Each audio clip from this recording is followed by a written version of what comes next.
Welcome, my friend. So with almost the same price, you can run 1,000 more judges for 10 years. Damn near. Say hello to Mona. Mona's Who my are boo. they proposing to detain? Welcome, Mona, to Black Americans for John Kitover. Fork it over for Kitover for Congressman of the 16th District in Illinois. Who are subject to deportation.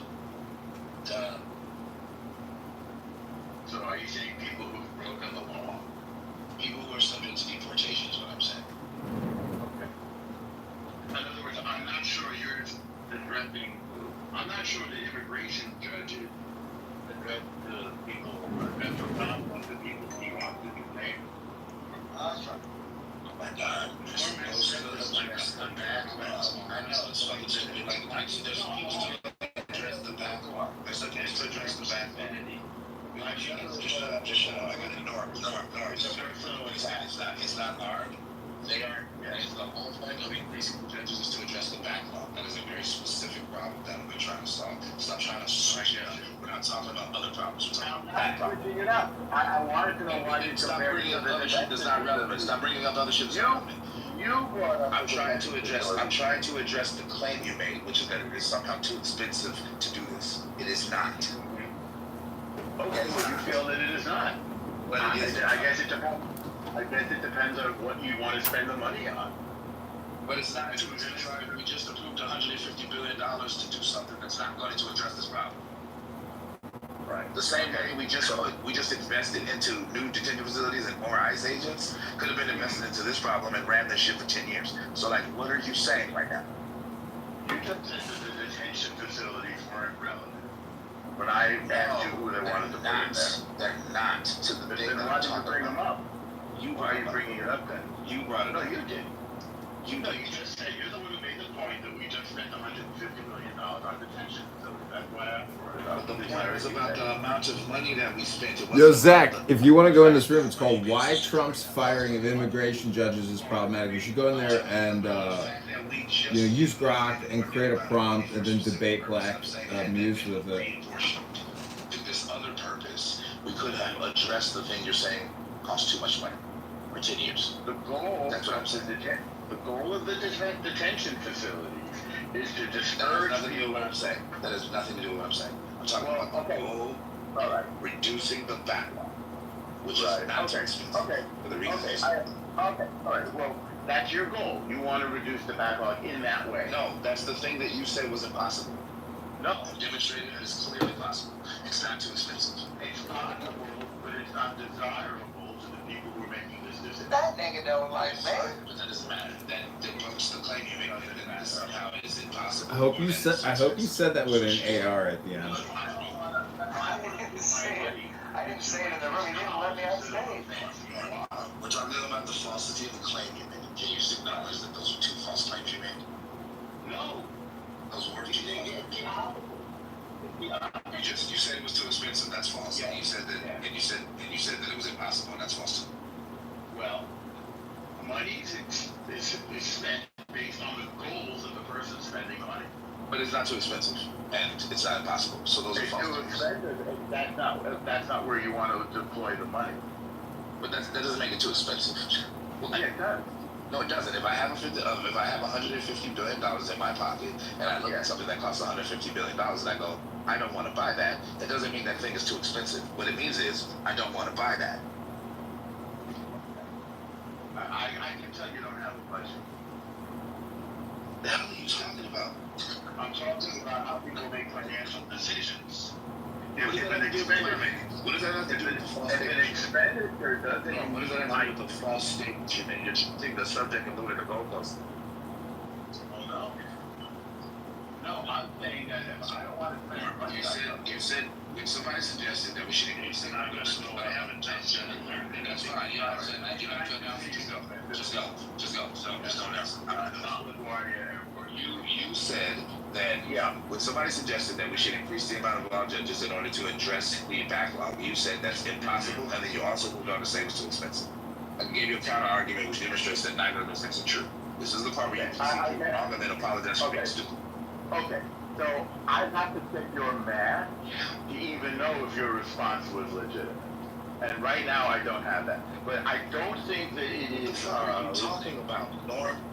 of the math that you just If it said. costs $1.83 billion a year, and we just approved almost 10 times that much, the math is easy.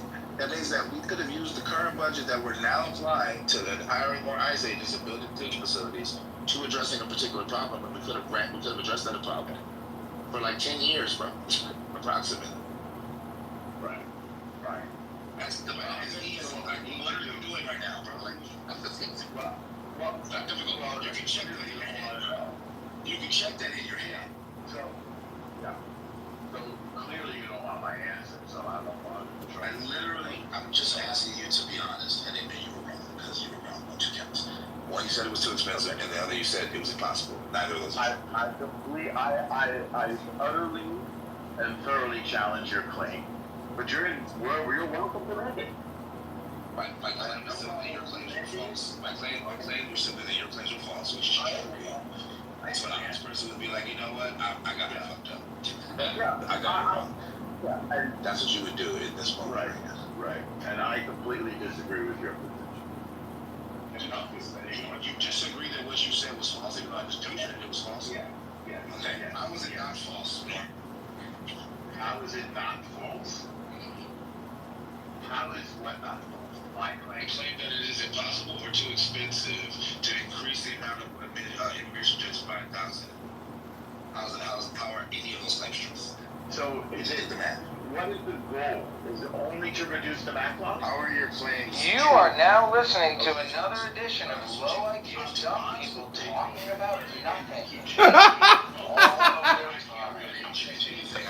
What's so awesome is that Norm is, just keeps it going and going. I mean, Norm doesn't have to do this, but it's just like, I think he knows he's being recorded. I mean, he knows I record him, and I send him a lot of his clips.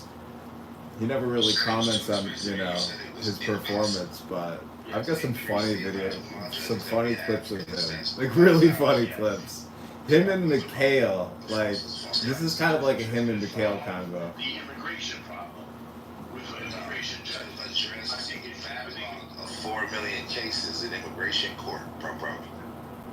That's a very specific problem. And how much are they growing per year, bro? It doesn't fucking matter if the backlog is currently at 4 million. Yeah. And you double the pace at which, more than double the pace at which you can cover them, then presumably the backlog is going to dwindle, bruh. Sure. What? So what does that have to do with you answering or really diving into the question about why your claims are false, or whether or not your claims are false? It is neither too expensive. Okay, Zach, let's try to do like a Tanya Wisdom Education Institute where like we dedicate 30 minutes a day or 30 minutes one day a week to like reading a book on this dumb app, because I've spent many weeks now recording it and I'm like ready to log into all the YouTube accounts and turn on, like I literally have probably like 1,000 videos to turn from private to public. And, I've been driving Isaiah, that guy, Gagosian crazy. He's been going really crazy. Ellen, Sue, Stern. Anyways, like all these people like have given up even looking at my YouTube because they know that I'm like live streaming them. But I'm gonna turn them all to public. It's not like anybody's even gonna watch them, but that'll basically like bring me up to date on all my recording activity, where everything I've recorded is public. And then from there, I'm just gonna like take an August recess with Congress and like dip out of recording Clownhouse and just get back to like getting to my books and then going to the beach and to the gym and like stop listening to Clownhouse and stop speaking on it as well. Completely entirely.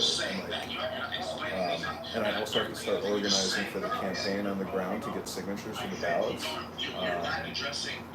So, like, this is all just work for me, like, recording it, but eventually I really want to purge myself from it. because it's just media addiction. It's media consumption addiction. But the fact that I record it, you know, it justifies, I think, what I'm doing. But anyways, just giving you my to-dos. I also bought this AI bracelet you wear, and you can record your to-dos on it, and it records everything it listens to and puts it into a transcript. So I'm gonna turn Clubhouse into a transcript form as well. You know, I mean, that's coming. That doesn't launch till September. There's a more expensive version you can buy right now, but could you imagine turning all of this into a transcript using AI? Records your whole life? That's kind of creepy. Isn't it? I know, isn't that crazy? I can't. Yeah. I also want to even get those Facebook glasses where you can like instantaneously upload from your glasses to Instagram. You know? That would be pretty incredible. It's just ridiculous how stupid social is, how it's all spam. But like, if you consume it, you're the victim. If you project it, you're less of a victim and more of a distributor. And if you think the Jews, you know, I'm just saying like there's a Jewish legacy in the history of filmmaking. And so it's like, I say embrace all this technology, and like, especially with what you do, dude. I mean, dude, if you had those meta glasses and you were filming yourself like on your business, you know, experiences, and you were filming with the glasses, see, like you become like a photography teacher, you know, and a creator. I'm telling you, dude, you could have a big business in filmmaking.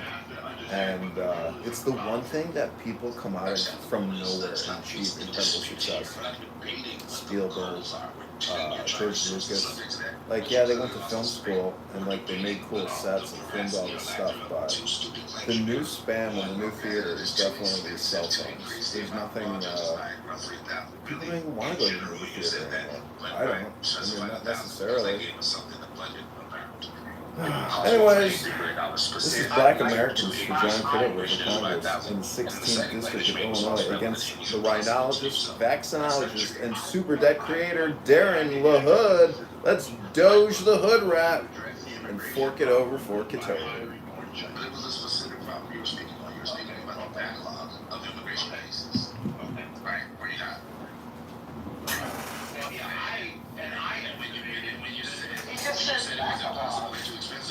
Backlog! Yeah.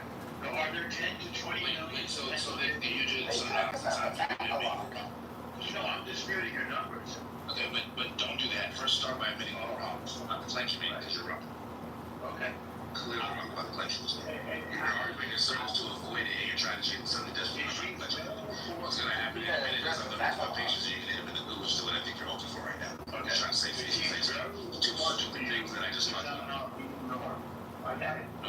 Norm, I just want you to concede basic shit. Yeah. Okay. But you never do. You always say dumb shit and get debunked, and then you fucking move on. Shit. Sure. Okay. It is neither impossible nor too expensive. It is neither impossible nor too expensive to increase the amount of immigration judges by 1,000. It's not. It's just not. Okay. You admit that. It's a fact. We said it a few times. I completely dispute your position. Okay. So then you're saying that something that's false is true. We're the same side. No, I'm saying what you said is false. I just said the opposite of what you said. So you're implying that what you said is true, but it's not. Yeah, I have a different understanding of the scope of the problem than you do, and of the numbers. That doesn't mean you're not wrong. That doesn't mean your statements are false. Okay. Statements are false. Like what are you doing right now, Norm? I'm disagreeing with you. We see you come on stage right now. You're not coming back up for the rest of the fucking. That's what you're okay.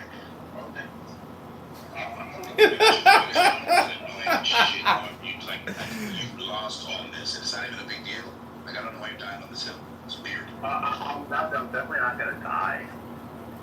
I said I don't know why you're dying on this hill. It's a figure of speech, Norm. I'm not saying literally. I'm saying why are you taking your feet down and being a fucking obstinate asshole for no reason?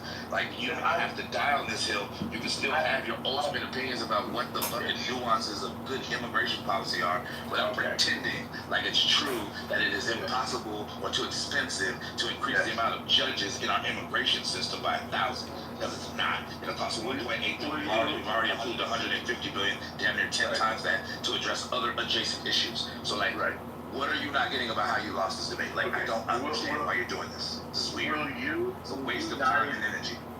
Okay. I think it sounds like you need to vent.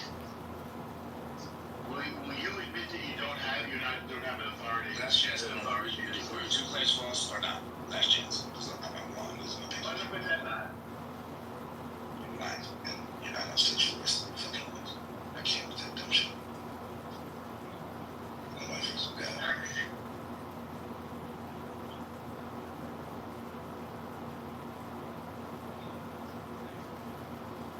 Ladies and gentlemen, don't be like this.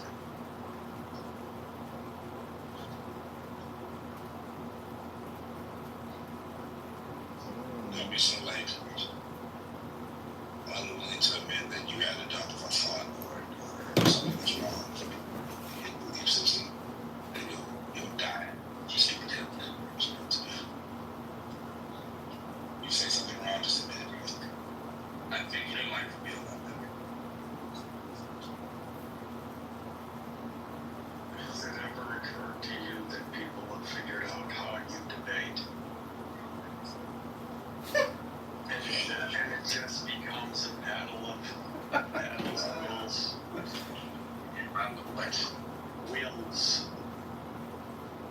Is that your theory about what happened here? Was not just wrong. No, you know Norm knows how to debate. You know Norm. If it was not right or wrong, It doesn't matter. it does. Did you ever say thank you for not smoking? Was norm right or wrong? It doesn't matter. It does matter. No, it doesn't. It does. Wills. This is not about debate. It's not about debating. I don't give a fuck about debating. I don't give a fuck about acknowledging how you're arguing with. I know. Was norm right or wrong? It doesn't matter. And now you're arguing with right or wrong. Alan, last chance. Last fucking chance. Really? You're off the fucking stage too for the rest of that. I'm not gonna deal with that dumb shit, bro. Like, he was clearly wrong. You don't have to deny that he was wrong. You know, to kind of like make some stupid point about the idiosyncrasies of my debating style. The fuck excited about that? He said a false thing, like demonstrated it was false. And at that point, the only move he had to maintain integrity was to concede. He didn't concede, he's gone. Same with you. The fuck are you talking about? I'm not trying to engage you in a conversation about the idiosyncrasies of debate. You don't know shit about debate anyway. The fuck are you doing? Stop moving the goalposts.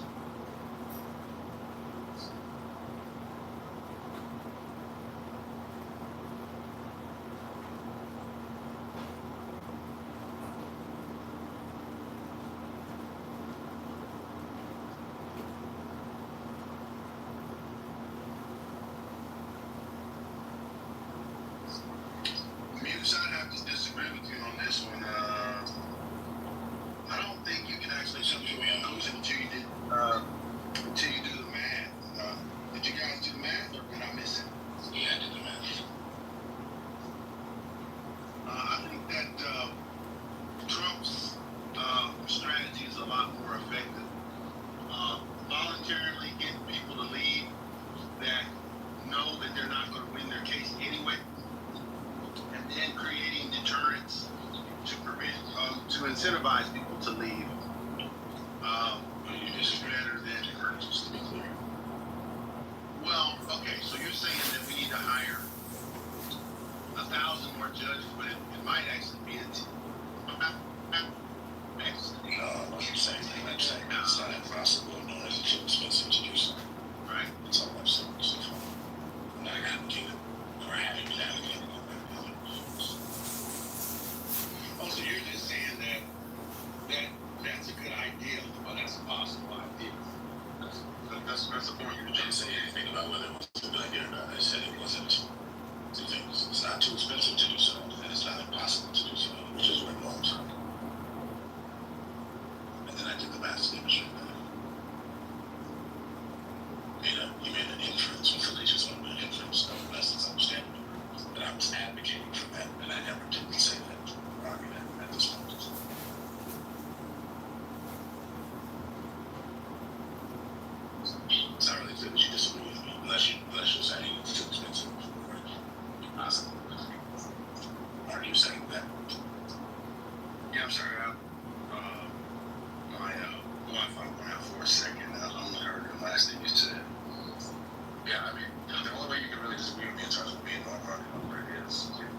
that it is impossible or too expensive to increase the amount of judges that we have right now? Are we leaving number because he didn't specify number on this? Well, I know I heard you say 1,000, but how many judges do we have now? 700. 700, so we'll be doubling that. Yeah. Is that impossible or too expensive? Well, the thing is too, so you have a backlog, right? So you hire these 1,000 judges, and then once you get immigration under control, you fire those 1,000 judges, or what do you do with those judges now? A number of things. If you want to take into account the fact that once you get to a certain threshold, you don't need as many judges, phase them out over a certain time period, maybe a 10-year period following. Maybe you increase them for 10 years and then phase them out for the next 10 years.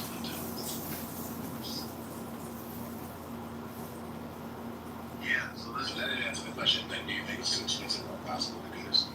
That's what we had on our numbers. I think Norm was saying the first thing you start with is the budget, and the budget seems to be whether it makes sense or not, right? Not Is it whether too expensive or impossible? This is a yes or no question.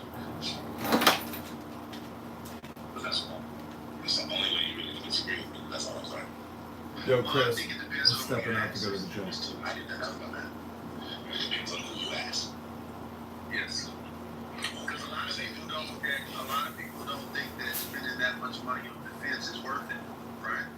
So you'll hear a lot of people. I'm not asking you to agree with me. I'm asking you whether it would be too expensive or not. That's all I'm asking. Well, I like Trump's approach. I think I understand that, but you didn't ask the question. Is it too expensive or is it impossible? Yes or no? it's not impossible. Okay, so Norm loses on that. Is it too expensive?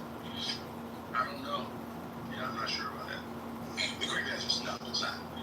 Because it only costs $1.83 billion a year, and we've already approved $150 million, which is almost 10 times that for the purposes of building detention facilities and hiring a shit ton of ICE agents. So clearly it's not.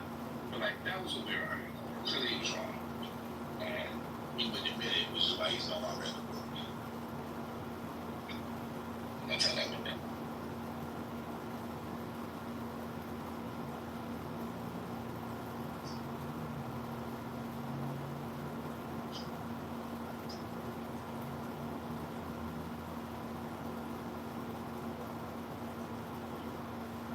Enough serendipity.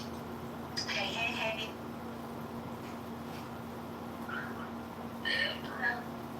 I'm catching up. It looks like there's currently about 600 judges in employ, and Congress approved for there to be a total of 800. Yeah.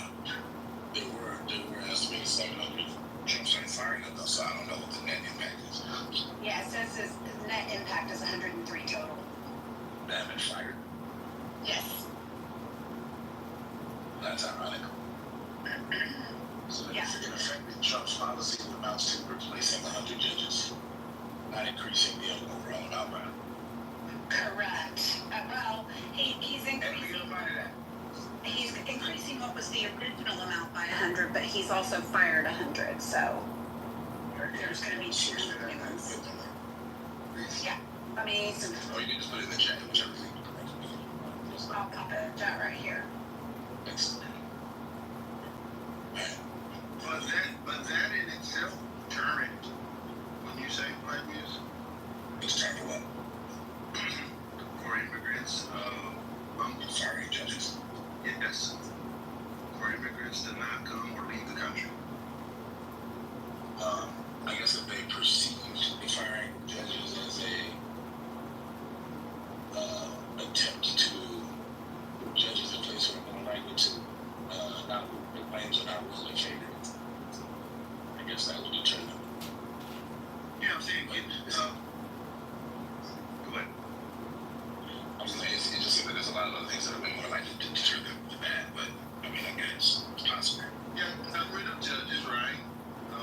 Ramping up ICE, right? Sending hardcore criminals to being able to send them to any country that you want.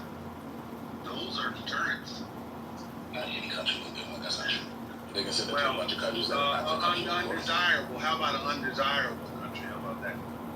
Yeah, I mean, pretty much any country that's not the country we're in might be considered that. But Exactly. like, Some are worse than others. I mean, I'm sure people would rather go to Australia than to go to Uganda, right?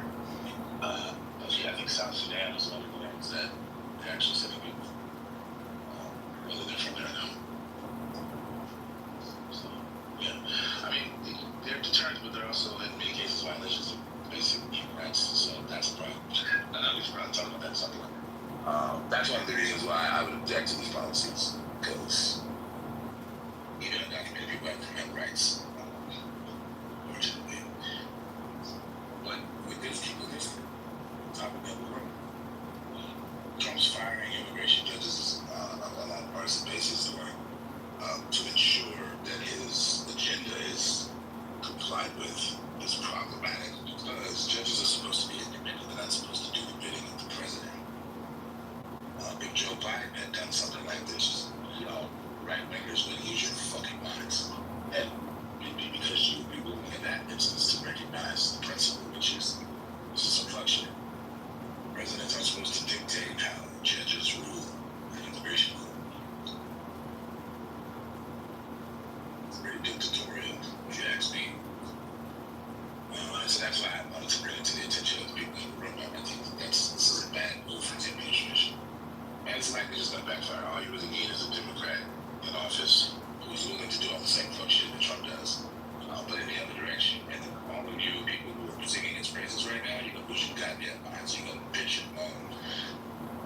Because at that point, you'll realize that shit backfired on your ass. So I don't know why we're going down this road. This is not good in general. Yeah, but isn't that how we got here? That's why we're here now. The Democrats for the last 4 years. Both sides have been going back and forth as the pendulum has swung back and forth for way longer than 4 years. But yeah, that is how we got here, and it's stupid, and we should stop. It just makes it worse for the country. But both sides feel enabled and emboldened because all they got to do is pretend that the other side started it, and their side didn't have any hand in it before that, which is a lie most of the time. And it's a lie in this instance. So I don't know. So this naked partisan, like polarizing shit is not healthy. It doesn't result in big policy at all. Yeah, that's why I like just having the border open like that is a major issue, because basically it created a humanitarian issue, right? That's a lot of us would do that, right? The humanitarian issue predates the probably quote-unquote open border policies of Biden. To be fair, Biden's policy was trash. Like, I have no problem admitting that that's obviously true. So most people in America were against him when that's punk ass lost, or against Congress. Like, we get it, but it didn't help. It doesn't help for Trump to do these naked power grabs and try to, like, dictate how immigration judges are gonna rule, bro. Like, that's not a good move. That doesn't help the situation at all. So it undermines the perception. It undermines the perception that federal judges' judgments are impartial. Do you think that judges shouldn't be fired? I'm fucking not. No, I absolutely do. There's a bunch of reasons that are good reasons for judges to be fired. I don't think judges should be fired because they're not obliging by the dictates of the president. That's a bad reason to fire a judge. And that's what it seems like are the reasons these judges are being fired.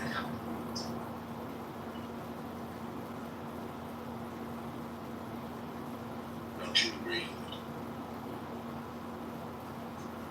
No, because I haven't seen why they were fired. So I'm not going to assume. Why were they fired? Why do you think they were fired?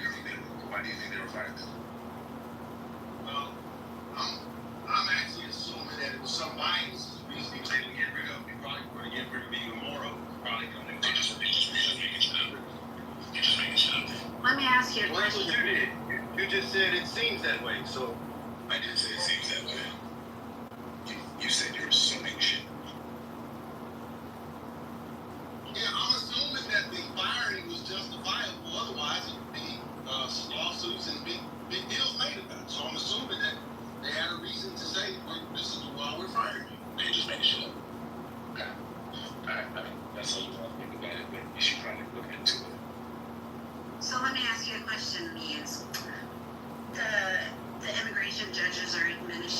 judges that fall under the executive branch. So you don't think that, given that they're not part of the actual judiciary, he wouldn't have cause to want to have judges that would support his immigration policies? No. That doesn't look to be impartial. You know, it's supposed to be independent president. Established. Then why would they fall under the executive branch instead of the judicial? Because they're administrative law.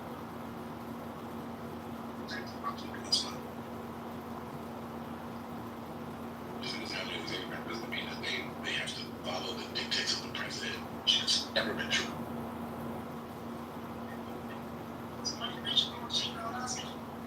And it should be proven to people. It needs to be proven to decades now.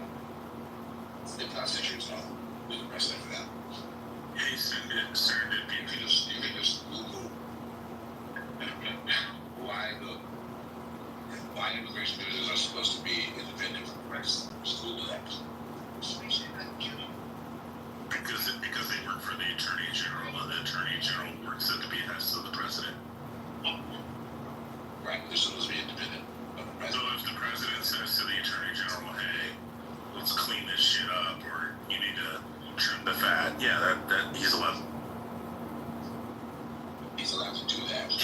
Yeah, that's right. No one said he wasn't a dumbass. Well, you're saying that it's unconstitutional, or that it's No, I didn't say it was or unconstitutional. that it looks bad, and all this kind of. No, I didn't say that either. What I said, what it does, which it in fact does, is it undermines the judiciary's ability to seem impartial for their judgments, which it does. That's a bad thing, isn't it? Oh no, I wanna pack the courts. Okay, well then you're just an idiot. That's fine. How am I an idiot? Because you're not acknowledging basic fucking facts about that undermines how judges are able to operate even in the executive branch as administrative law judges. Like their independence is crucial because if a critical mass of people who view the judgments of these judges as biased, right? Then you hinder faith in the system. That's a bad thing. Yeah. Why would you want that? So we can win. So who can win? Oh, conservatives. Oh, that's the rest of the country goes to shit. Yeah, you're an idiot. Yeah, absolutely. Well, you're an idiot. I hope we pack the courts. Yeah, I know what you want. We get a national ban on abortion. You're allowed to be an idiot. Free country is You know, Just say as a tomato, if you don't mind. So I don't know what the details of the justification for the firings were, but I don't really need to make this point. It's just that, you know, the civil service protections that are in place, which by the way are in place for immigration judges, just like they're in place for any other employees in the federal government. You know, those are legal protections put in place by Congress and signed by the president. And so it is, in a sense, unconstitutional. It's certainly illegal if it violates the statute, right? And to violate the statute would be a violation of separation of powers principles. So I'm not making a claim about the firing of these judges in particular. What I am pointing out is that the unitary executive theory is not the one that we live under currently. So to say that the president has plenary power over every single person in the executive branch to fire them at will is incorrect and is in fact stating what is commonly understood to be an unconstitutional claim about how our government works. damn, I guess it'll have to be viewed by the Supreme Court justices, so we'll find out if you're right or wrong. It actually has been before. So, for example, Yeah, but when the next lawsuit comes up over Tucker wins the neck. I'm going to talk over because you Shut the fuck up, people. He's doing. You already got it. Yeah. He's doing it later. Yeah, that would be helpful. So there's lots of examples of this. The justices and courts below the justices, have dealt with a lot of personnel actions by the courts. So there's actually lots of case law on this. So the most high looked at removal protections for multi-member bodies, particularly in that case the FTC, and ruled that those protections are constitutional. Now, it is correct to say that this Supreme Court has a different view of the scope of legality of removal protections, and they are changing our understanding of what is legal and illegal.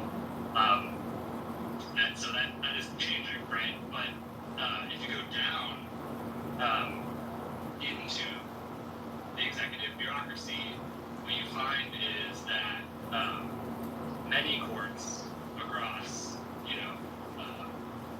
all the circuits have upheld civil service protections, and there's really no debate about the constitutionality of civil service protections.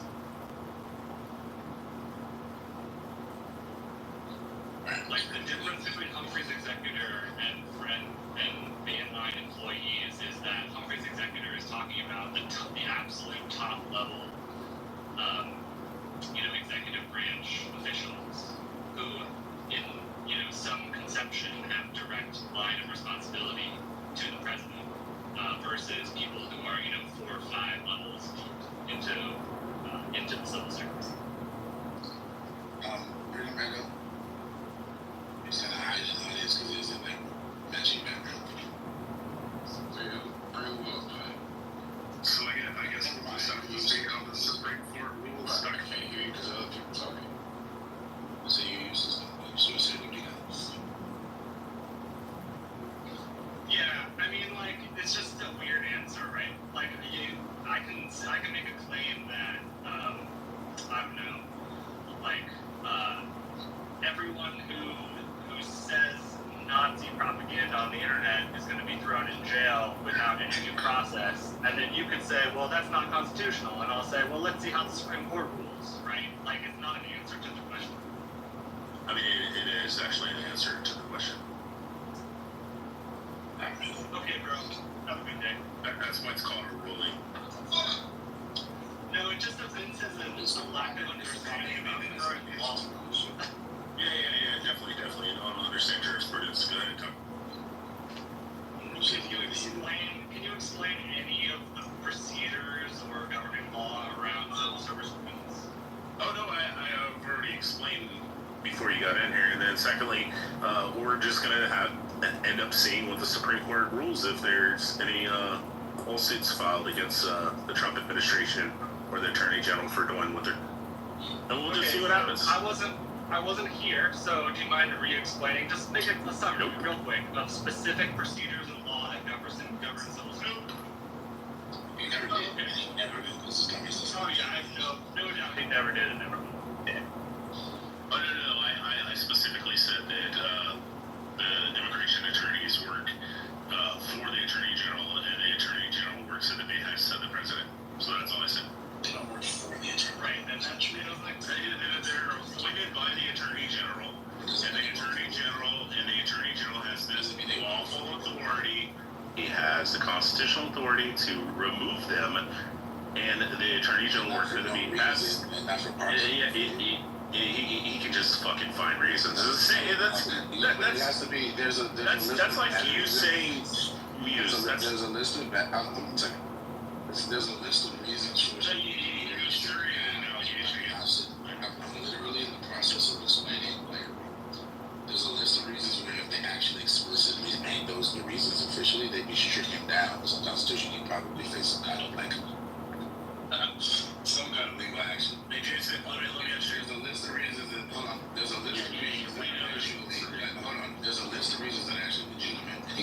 He can under those false pretenses. Well, no, there's millions of reasons. When really all they want to do is ensure certain outcomes in terms of the way that these judges rule, right? And that's what is being suspected here. This is exactly that.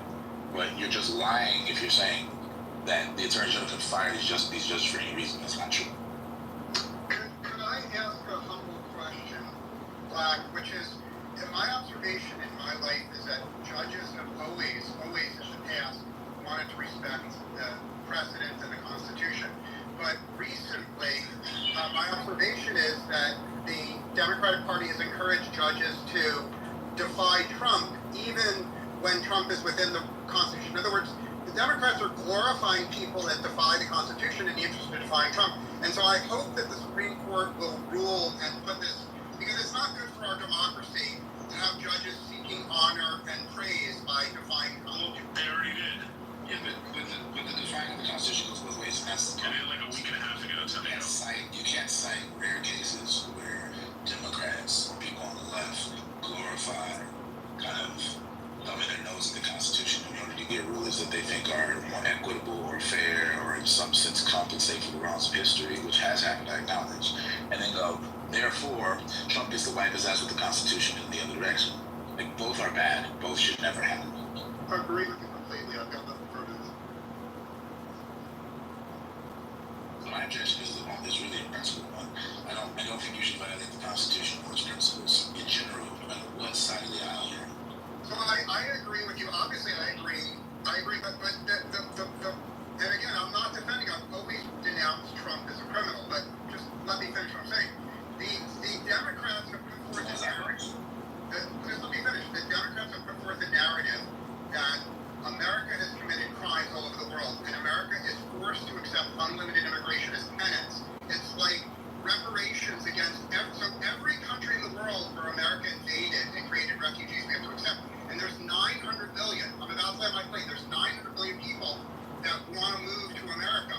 And the Democratic Party, by putting forth this narrative of reparations, means we have to accept 900 million. And I fear, I'm about to let my plate, I fear that these judges have bought into that narrative and they want to let 900 million people in, and we just can't have it. I'll post a link in the room.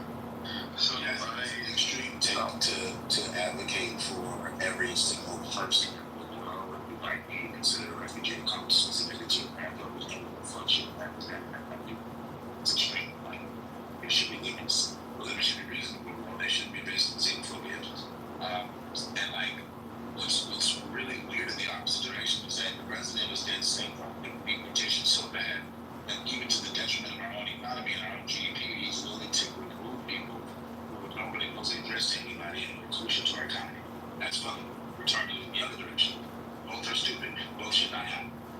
So I do think that I do.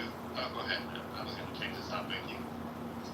Oh, I just wondering why Tomato thinks these 16 immigration judges, or whatever the number is, why he thinks they've adopted a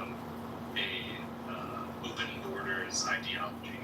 Well, I'll answer you. I'll answer you very succinctly until the moderators ask me to shut up. The ideology of leftism is an ideology of hatred of America and an ideology of immigration as punishment, right? The idea is America's sin. It's a little bit like the Wait, can I don't. I'm answering you. No, you're not. Real quick, I don't need your explication of the ideology as you see it. But what I'm asking is why you think these specific judges who were fired have adopted the ideology. Okay, I'll answer you very succinctly. If you look at the individual refugee cases, now I'm going to be very brief here. All the refugee laws say people who have legitimate fear of political persecution deserve to come to America. And most of us agree every single refugee should be allowed. But what these judges have done is they have ruled in cases where people were clearly coming to America for economic reasons. They said, I feel poor, right? I'm living in Panama, I feel poor. I'm living in Honduras, I feel poor.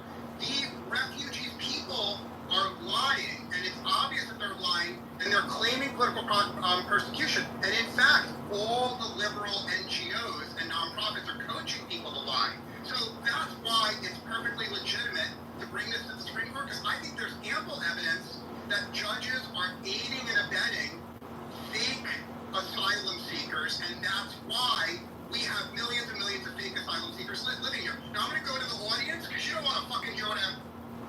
So I was going to say real quick.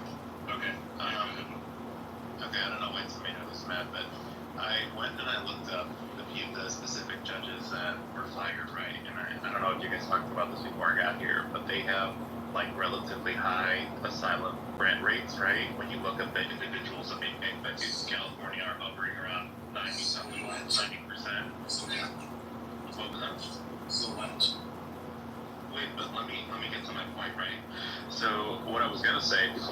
was essentially like, it is difficult to just, like, it makes them seem like they're being targeted, right, specifically because they are processing asylum rates at a higher percentage. We're not in the courtroom. I don't know what these cases are, where they're getting these specific fines, but I think that the whole point of, you know, having these judges is that it's part of their job to assess the information and then make a decision. So, and that kind of follows, my point was going to be, it does kind of follow Trump's approach of retaliating against anybody who doesn't do what he wants. And I think Republicans have this notion that they're going to be in control forever. Whenever the Democrats get back in control, I need these fuckers to be just as aggressive with what they want to do and retaliating against the Republicans in the same way Trump is doing, and now we've normalized, right? That was going to be my broader point.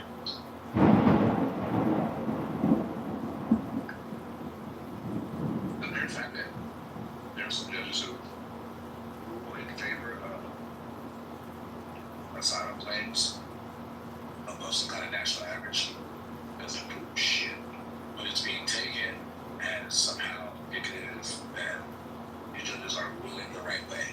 And on that basis, it seems they're being targeted for firearms. That's the function I was referring to. That's not cool. That nowhere in the Constitution. I mean, I think it could just be like these two borders. People who live in California, judges are obviously going to have more asylum cases compared to someone in a different part of the country. Yeah, I mean, or there just could be like a surge in those jurisdictions of people with legitimate claims. That can also explain that. The point is, it's being taken as an indication by some to justify this untoward move in our government. Just to target people who aren't ruling in a certain way and are consistent with the current administration's political objectives. Fire them for that reason and no other reason. Pretend like it's legit because they just did it. Dare anybody to challenge them because they've been especially challenging to it. And then just move on. Like a government that operates like that is not operating under the principles that make our government fair or free or democratic or any of that shit. And so to celebrate it because the person who's doing the fuck shit is on your team is fucking stupid. Because as was pointed out by others, all you need is a Democratic administration that's just as willing to do the same fuck shit you're doing, and you're gonna fucking lose your goddamn odds. Like they never think it'll happen to them until it happens to them. That shit is fucking retarded, bro. Like, this is bad government. I think Democrats should be taking notes on how this is being done because, like, they should come in with the same stack of executive orders and undo everything Trump has done day one when they take it into power. And I find They already did that. not They did that the first time. They did that in 2020. So like, no, Democrats should not take notes. Democrats, because doing the fuck shit is the problem. You don't give a fuck this Democrat or Republican. Fuck all of this team red, team blue, dumb shit. It's making our government worse. I mean, I do think it is making the government worse, but then you just wipe out. I advocate for it. You wipe out most of his accomplishments in one day, and I think that's one. But the goal is not to wipe out the accomplishments of their predecessor. The goal is to fucking oblige by the fucking principles of our goddamn Constitution. So we're getting to a point in this country where you legislate via executive order in most cases, and therefore you have, if that's going to be the norm, well, Democrats are using it to their advantage. If we're not going to, Congress is not going to do shit. You wipe out. They shouldn't do it because it's bad governance. I think You're basically still that child things. He did it to me, so I get to do it to him. Like, the fuck is that shit, bro? okay. More than I'm a grown-ass man. I don't need to be a child. you're articulating the rational. What I'm saying is use the weapons that you have available here. To the detriment of the entire fucking country. That's retarded. Wait, were you guys complaining about the 65 immigration judges that the Biden administration fired? The problem is, Congress actually do their job and legislative Congress, right? Congress should do their job. That's Or you rely on executive Congress has shown their inability to get nothing fucking done. This is why we have this immigration problem that's been in their pipeline for 40 fucking That's an years. excuse. That's an excuse. Wait, were you guys? That's an excuse. Were you guys complaining? The point is, if it's bad for Republicans, it's still bad for Democrats. Period. Were you complaining when the 65? In a second when I'm done talking. When the 6 people If died? you don't mind, Calm the fuck down. wrong people are talking. Go ahead, bud. No, I was gonna say like here's the bigger issue, right? Is that you essentially have one branch of government that moves too fucking slow for the rest of the nation, right? And so if you're not gonna fix problems through legislation, what is the alternative to at least do to make some? But you're not making progress by putting bandages on broken legs every fucking presidential term. That's the point. Like, this is all you're doing is kicking the can down the road, and it's getting worse and worse the longer you do it. Things that are the most appropriate for Congress to fix need to be fixed by Congress. Period. I mean, I agree with that. I just don't think, like, I'm taking the realistic approach of if we haven't done it in 40 years, what exactly is going to be the plan to get it done? I would prefer an immigration bill to go through Congress. I would love that. It's not. Do you think that norming on reliance of like the overreach of executive power is a good way to get Congress off their ass? Like, is that efficacious in getting what you think should be done? No, I don't think it gives them cover to not do anything further. Exactly. Because they don't want to take any of the hit politically in their local district, so why not just have Trump do it? Exactly. Which is another reason, and the reason why I don't think this is a good approach. I think it feels good temporarily because you get to dunk on the other side you don't like. But that's hollow. It just makes our government topsy-turvy. You know what? Fuck it. Let's unite with the UK and have a king again. It's also bad idea. I was joking, but yes, I mostly agree with you. Like, All right, bring the asshole up. Let's deal with his. Yeah. His weird attempt at a gotcha because he basically ate on that stupid ass he was asking about. and I was like, his mic is so fucking loud. The 110 judges said Obama didn't fucking appoint, and also fired. And let's see, the 65 that the Biden administration fired. Were you guys complaining about that or no? The immigration judges? I would complain about those. Yeah, and I have before. I don't like any kind of partisan firing of judges by any executive. Doesn't matter if it's Trump or not. I think I've been very clear about that. Doesn't it just show that every administration does it? I do believe that. Yeah. Can you drop Every administration, I think, does fire judges. I don't know if they always do it in a partisan way, but it's definitely plausible. I do think Joe Biden did it in a partisan way. I'm not sure about Obama. I'm just not familiar with the cases. So if I can be allowed to research them a little bit, I might feel the same way. Tucker, I'm not your fucking legal aid. Can you drop the link? Yeah, I'm not your legal aid. Sorry. I looked on Google. Yeah, you should type in how many fucking immigration judges. How many immigration judges? The yellow man, bro. I'm not. How many immigration judges did the Biden administration fire? That's exactly what I typed in. Apparently, we're Yeah, it says a recent report suggests approximately 65 immigration judges have been fired by the Biden administration. Okay, is that over? Here's Google AI. Google AI. He appointed 187, so he actually. Yeah, I bet he appointed the right ones that he liked to. Okay, is that over 4 years, or is it a short time period?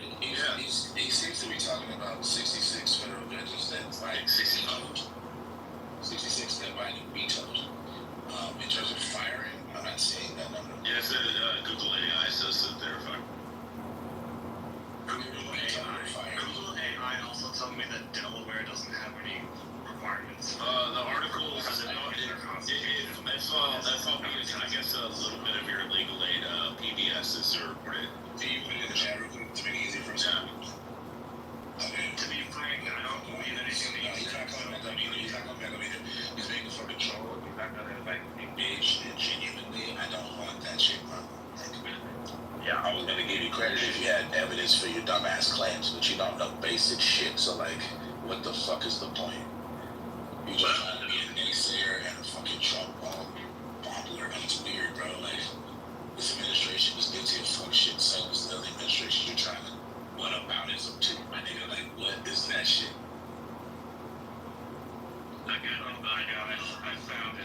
So, yeah, so, sorry, Jared. So Biden vetoes effort to add 66 federal judgeships, which is an effort to add Article 3 judges to to the federal court system is completely inapplicable to the administrative judges in DOJ looking at immigration cases. Like, it's a completely different thing.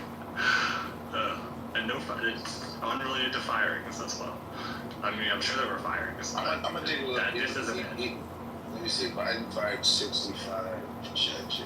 So PBS. He said it was PBS. But dig a little deeper, see if I can find something. As immigration person was back on DOJ since 2000. That was 2 days ago. That's Trump. So it's an immigration person. That's Trump. Joe Biden needs to stop getting legacy on the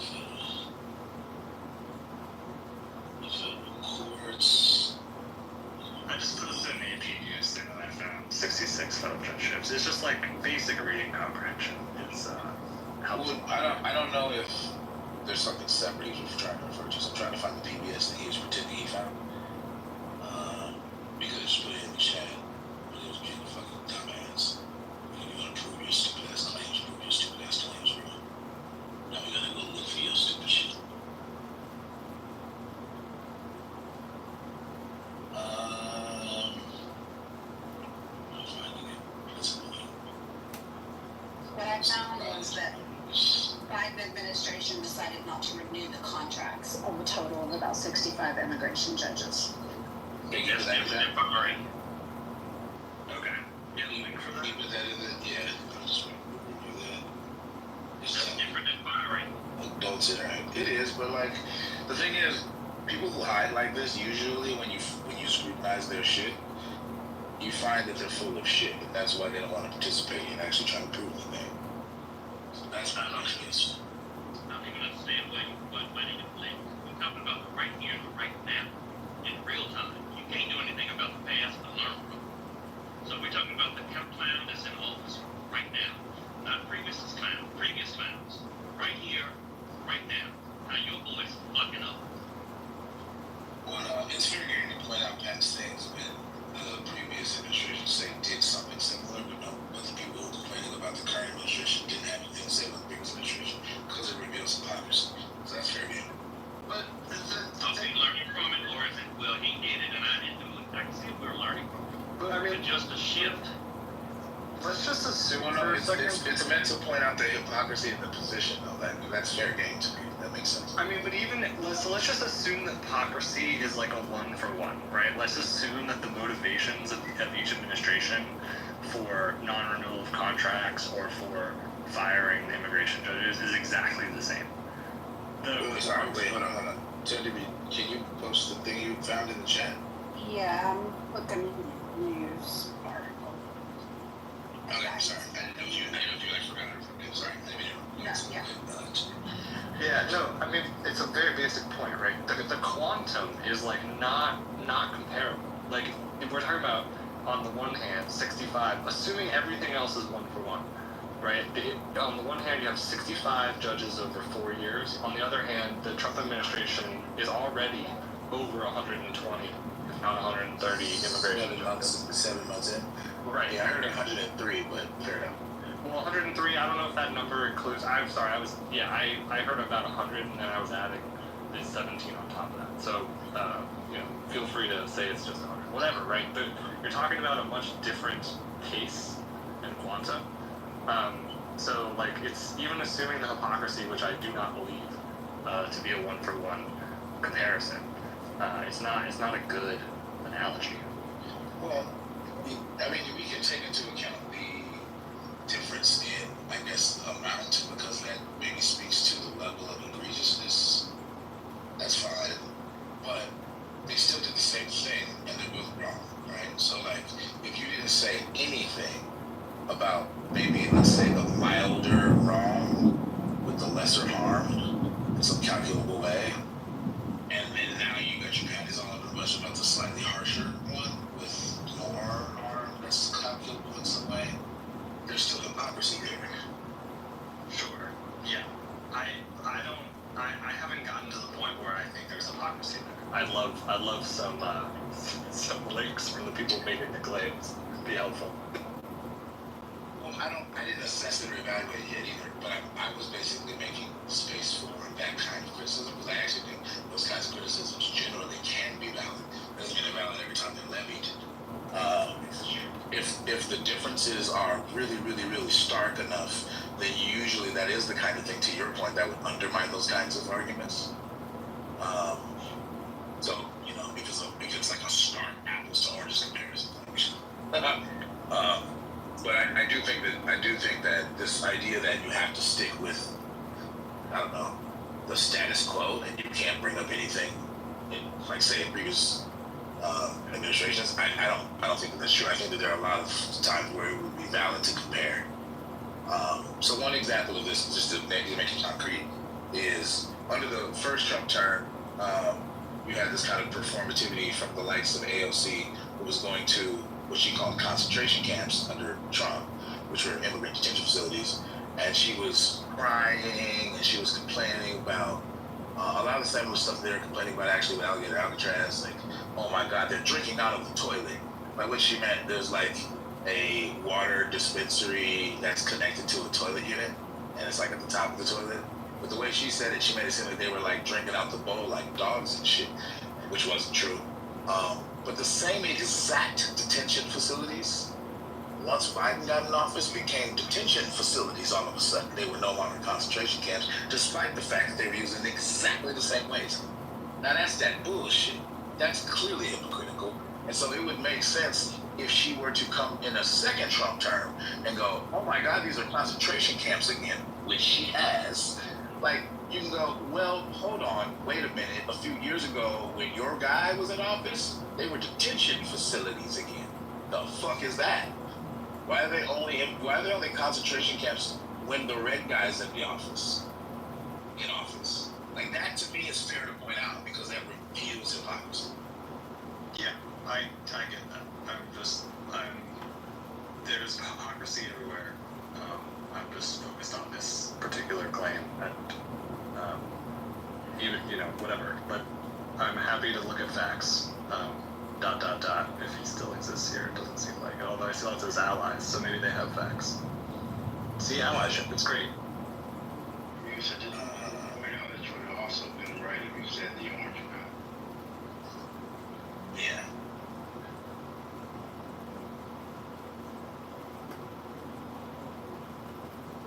I was going to. Sorry, this is irrelevant. This is not relevant to the topic, but it just came to my note here, and I just want to share it. It says Trump to sign executive order to push cities to curb homeless sleeping, drug use on the streets. Holy shit. This fucking guy. Holy shit. I don't know what this executive order is going to do, so I guess we'll do that in another room. Holy shit.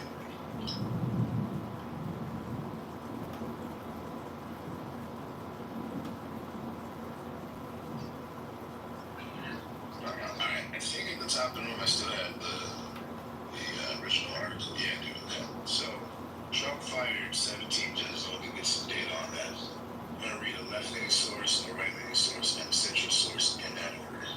First left-leaning source is going to be from the AP. The left-leaning books are pretty factual, so I like reading them. Okay, Trump administration fired 17 immigration court judges across 10 states, Union says. So 17 immigration court judges have been fired in recent days, according to the union that represents them, as the Trump administration pushes forward with its mass deportations of immigrants in the country. The International Federation of Professional and Technical Engineers, which represents immigration court judges as well as other professionals, said in a news release that 15 judges were fired, quote, without cause, end quote, on Friday, and another 2 on Monday. The union said they were working in courts, so this would be last Friday and last Monday. Monday being 3 days ago, and then, 6 days ago 6 days ago for Friday, right? No, 8 days ago. No, 6 days ago. My math is off, I'm sorry. But last week is what this is talking about, and earlier this week for Monday. The union said they were working in courts in 10 different states across the country: California, Illinois, Louisiana, Maryland, Massachusetts, New York, Ohio, Texas, Utah, and Virginia. Let's see, California's blue as fuck, Illinois blue as fuck, New York's blue as fuck, Utah's blue as fuck. I don't know about Massachusetts, I forget. Ohio, I think is red. Maryland and Louisiana might be red. Virginia, I think is red. Although, they vote for Kamala. I don't know what the fuck Virginia is. And then New York, and then Texas is red. So, let's see, 1, 2, 3, 4, maybe 5. So it's kind of 5 are red, 5 are blue, maybe.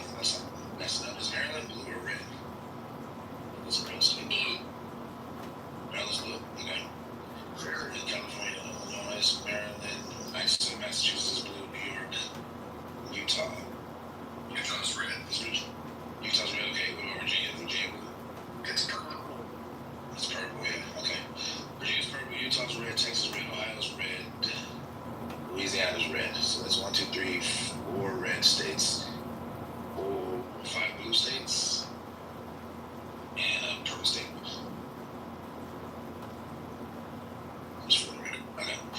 Well, it's outrageous and against public interest that at the same time Congress has authorized 800 immigration judges. We are firing large numbers of immigration judges without cause, said the union's president, Matt Biggs. Well, this is nonsensical. The answer is to stop firing, start hiring. I agree. Firings come with courts at the center of administration efforts. Firings come as the courts have been increasingly at the center of the Trump administration's hard-line immigration enforcement efforts, with immigration and customs enforcement officers arresting immigrants as they appear in court for proceedings. A spokeswoman for the Executive Office of Immigration Review, which is the part of the Justice Department that oversees the courts, said in an email that the office would not comment on the firings. The large-scale arrests began in May and have unleashed fear among asylum seekers and immigrants appearing in court. And what has become a familiar scene, a judge will grant a government lawyer's request to dismiss deportation proceedings against an immigrant. Okay? And what has become a familiar scene, a judge will grant a government lawyer's request to dismiss deportation proceedings against an immigrant. Meanwhile, U.S. Immigration and Customs Enforcement officers are waiting in the hallway to arrest the person and put them on a fast-track deportation as soon as he or she leaves the courtroom. Yeah, that shit is like a whole ass loophole that is totally legal, but totally fucking like immoral or unethical, and they've been taking advantage of that shit for a while now. Immigration court judges are also dealing with a massive backlog of roughly 3.5 million cases. I heard recently it's approximating 4.4 million, so that it's higher than 3.5 million, but I'll go with the AP's numbers because they're pretty accurate usually. So roughly 3.5 million, technically 3.5 million is technically approaching 4 million. So, alright, 3.5 million cases that ballooned in recent years. Cases can take years to weave their way to a final determination. Judges and lawyers frequently scheduling final hearings of the merits of a case over a year out, unlike criminal courts. Government isn't required to provide lawyers to everyone going through immigration courts. Immigrants can hire their own lawyer, but if they can't afford one, they represent themselves. Sometimes they've had cases where their children represent themselves as young as they're fucking 4 years old. Which is weird. Often using an interpreter to make their case. Senator alleges one firing is punishment. Democratic U.S. Senator Dick Durbin of Illinois alleged that one of the judges fired was essentially being punished for talking to him during a visit the senator made a few weeks ago to the Chicago Immigration Court. In a news release Tuesday, Durbin said the judge, quote, took time to show me the court and explain its functions in court. He said after the visit, the judge received an email from the Justice Department telling her that all communication with correctional officers should be routed through headquarters and that immigration judges shouldn't be talking directly to members of Congress. Why not? Well, her abrupt termination is an abuse of power by the administration to punish a non-political judge simply for doing her job, end quote, said Durbin, who's the ranking member of the Senate Judiciary Committee. Courts are getting a cash infusion. Under recently passed legislation that will use $170 billion to supercharge immigration enforcement, the courts are set to get an infusion of $3.3 billion. That will go towards raising the number of judges to 800 and hiring more staff to support them. The union said that since the Trump administration took office, over 103 judges have either been fired or voluntarily left after taking what was dubbed the fork in the road offers at the beginning of the administration. Okay, so that 103 number is a little complicated because I don't know what percentage of that are people who walked away and people who were fired. So that's a little awkward, but my guess would be most of them walked away. But I don't know that for sure. Okay. The union said that rather than speeding up the immigration court process, the Justice Department's firings would actually make the backlogs worse. That makes sense. The union said that it can take as long as a year to recruit, hire, and train the immigration court judges. There are currently about 600 judges, according to union figures. Immigration courts fall under the Justice Department, which is part of the executive branch, which is like right brother. All right, that's it. That's the AP. Let's see. Right, getting one. I recognize these numbers. The OC register. That's a revenue thing for you. OC registers actually a solid paper. I mean, I disagree with their slant, but they're a solid paper. I was about to say I haven't read the OC register in years. I really had need to. All right, Trump administration fires 17 immigration court judges across 10 states. Union says. So this is the right-leaning one, and then the centrist one I'm going to do is probably Newsweek, unless I see the one from the Hill because I prefer the Hill. All right, the fires come as courts have been increasingly at the center of the administration's hardline immigration enforcement efforts. 17 immigration court judges have been fired in recent days, according to the union that represents them. As the Trump administration pushes forward with its mass deportations of immigrants into the country, the International Federation of Professional Technical Engineers, which represents immigration court judges as well as other professionals, said in a release that 15 judges were fired without cause on Friday and another 2 on Monday. This is reading like exactly like what I just read. I mean, if they just, this is via the Associated Press. Alright, I'm not reading that one. It's like word for word what I just read. I'll try one more time, but otherwise I'll just skip the right one. Let's see. That's exactly how the PBS article read too. Yeah, a lot of these are regurgitating with what you call it? Tribune Courier. The Associated Press, yeah. Okay, so all of these are just parroting the same thing. Okay, so I was trying to do this so you can see if it's the same shit.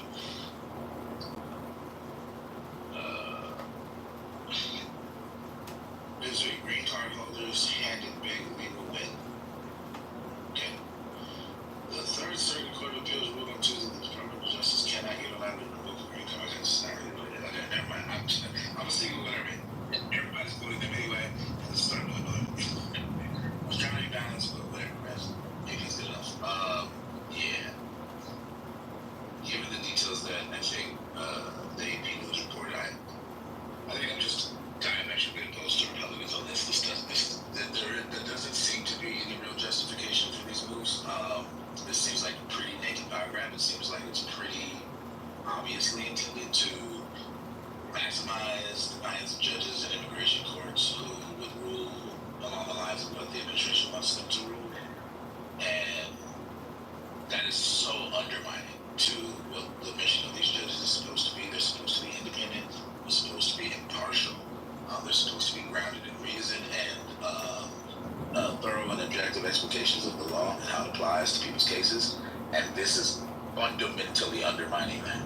And even if the administration was acting in good faith and was really trying to put, really good judges on there to replace judges that they genuinely think are bad or untoward in some way, and they were somehow able to do that in an unbiased way, like, the optics alone are undermining to this, because what it's going to do is it's going to cultivate an expectation that judges rule in a certain way, and that they're doing it based on bias and based on agendas, and not based on like the things they're supposed to be based on.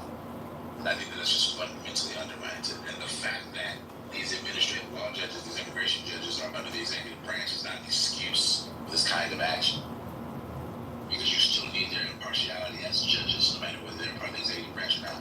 There's also the constitutionality of this. I don't know how far to go in terms of being challenged in court. It ought to be challenged in court, but there's apparently very good faith questions with the constitutionality of this move. I'm just opposed to it on every level. It doesn't make any sense. But a lot of right-winger types are justifying this because they're like, well, the fact that any given judge is way above some kind of national average in terms of the percentage of asylum cases that they've approved, and that somehow is indicative that they're bad judges, or that they're, activist judges. Like, first of all, that's not even a fair basis on which to make that judgment, because it just doesn't follow logically. It's fallacious. But it's one of those conspiracy theory kind of leaps to conclusions. It's like, yeah, those judges are the ones that are the highest suspects for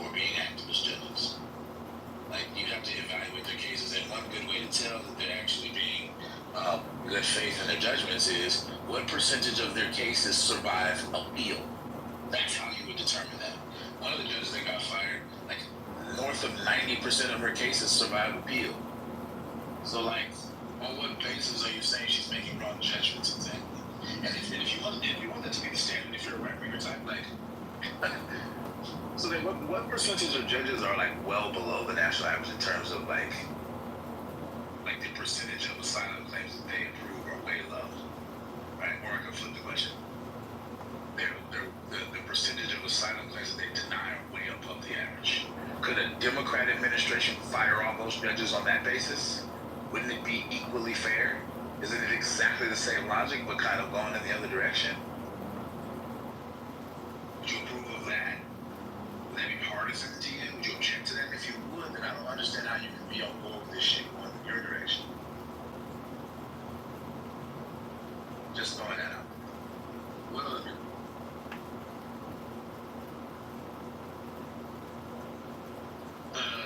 While people are thinking, I would just point out that there are, by my count, 19 cases underway related to personnel actions. So things adjacent to stuff like this is being actively litigated. Some of it's already made it all the way up to the Supreme Court, but these questions are being asked already.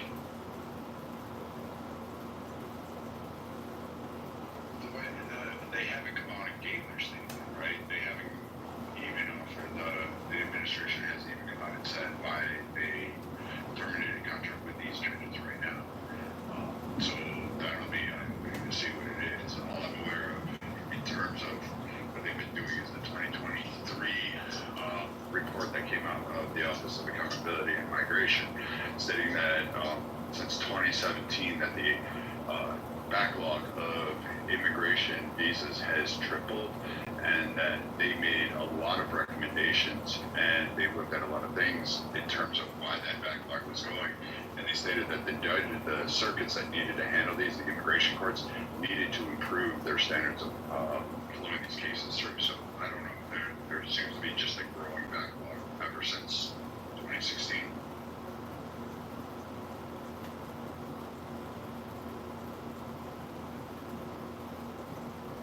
There's been a growing backlog for decades because we haven't had enough immigration judges for a couple of decades. But it's been consistently growing because if you have more and more cases and you don't have the same number of judges and you don't change the immigration law, like it's going to lead to not being able to adjudicate cases quickly enough. Which is why the one thing that at least it used to be that both sides of that agreed on was that we needed more immigration judges. And as it turns out, firing immigration judges is a way to have less judges, not more, as Jason just pointed out. I'm not discounting that fact. What I'm adding in is the fact that from 2017 to 2023, it tripled. So that significant period of increased immigration, what was causing those backlogs? And the Office of Accountability said it's the way that the courts are currently managing their dockets and managing that workflow, and that they aren't improving. They aren't taking steps to improve it. So I don't know if this is part of some overall plan to go ahead and do it. We don't know. There's nothing further on it. You don't have the other side's argument. All you have is just the one AP article. You don't have what was the administration's plan behind? Hey, Brad, do you remember? Sorry. Do you? I don't know what report you're talking about. Do you remember if they had specific recommendations about how to improve immigration court process? I'm going off of memory, but they had it with logistics. The overall logistics were trash. It's basically, you can go through, I can't even remember how many pages it was, but it was rather long. You'd have to pull it back up, but a lot of it had to do with logistics and the way the judges were handling their dockets and moving. They weren't moving cases fast enough for any administration or any. They were stalling them. Is basically what they said, and they said they're just moving at too slow a pace. Except that's not what they were fired for, according to the union at least. No one knows what they were fired for because the administration didn't give their rebuttal. It's all speculative. Well, it's not, because people who've been fired are provided with paperwork, and that paperwork either states cause or it doesn't state a cause. And according to the union, there was no cause stated. Isn't that decision always they didn't say why they fired? I know that means that you were fired without cause. Yeah. Like there wasn't a cause of action that's based on like you sexually harassed your coworker, right? That would be an example for Alice. That's not here. Yeah, they even had, it was like 3 sentences, and they even like showed it. It's a news report. So I have a question. As anyone working in government sector, are you required to give a cause? Because like at PE, you just get fired. They don't tell you why. You're just gone. I think for federal judges, they are required to. Or if they're not required to by law, it's unusual for them not to. Oh, okay. I mean, I can look into it. That's actually a really good question. I actually don't know the norms. It implicates labor law also. Like there's different kinds of things you're eligible for based on how you're fired. So, okay. like that's why like getting fired and being laid off are fundamentally different. There's like also with many employers that I'm sure the federal government this is true of, there's like severance packages that are implicated by this, what's included and that are not included. Like there's a lot that goes into it. So, What really matters in labor law. according to Google's AI, I have receipts as far as like things they use if people want them. It says no, immigration. So the question is, can immigration judges be legally fired without cause? The answer that they give is no. Immigration judges who are employees of the Department of Justice cannot be legally fired without cause. They are not quote-unquote judges in the Article 3 sense, meaning they don't have lifetime appointments, but they are also not at-will employees. They are appointed by the Attorney General and can only be terminated for cause, such as misconduct or poor performance. Recent reports indicate some judges have been terminated during the probationary period or through a voluntary resignation program, but these are not considered firings without cause. So a lot of those 103 judges took advantage of some kind of offer, which is a voluntary resignation program. And so those are legal. And then some of the judges were on probationary periods. That was actually reported earlier today.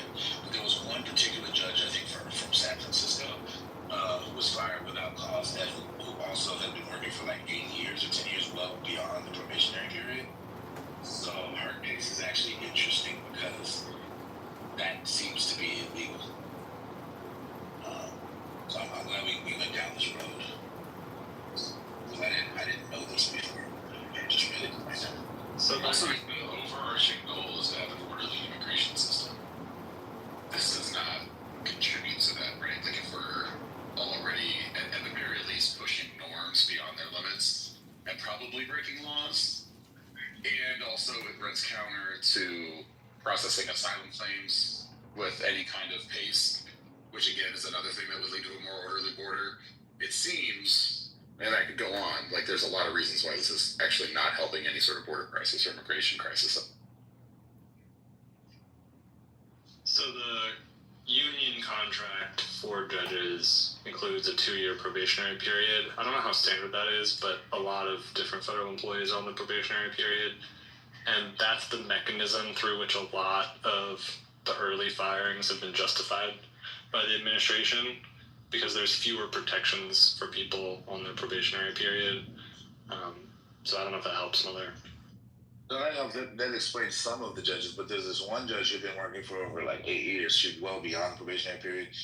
And I gotta find this fucking thing that I watched earlier. That's generally true, and I'm reaching the limits of my knowledge on civil service protections pretty quickly here. Just one thing I'll flag is that in some circumstances when people are promoted, their probationary period restarts because it's tied to their service in the new position.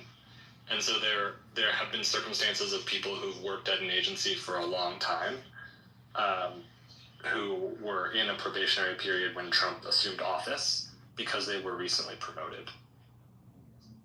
So that might apply to this judge then? It may, I don't know, but I'm just pointing out an exception to your rule. No, it's good that you pointed that out because that is something I need to consider. So I'm literally trying to copy and paste her name. I found her name. Her name is Judge Isla Dice. She's a San Francisco-based judge. It was reported by local news. Clip of which they put on YouTube. So here's the clip. Judge Dice.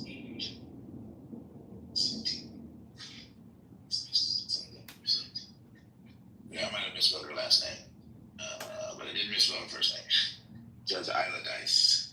So her case is intriguing because she had been working for more than 2 years, she might have been outside the probationary period. But if it's possible to still be in the probationary period because for some reason you start over as a judge for whatever reason by the time the current administration got in office, then maybe she was, and maybe her firing wouldn't violate any laws.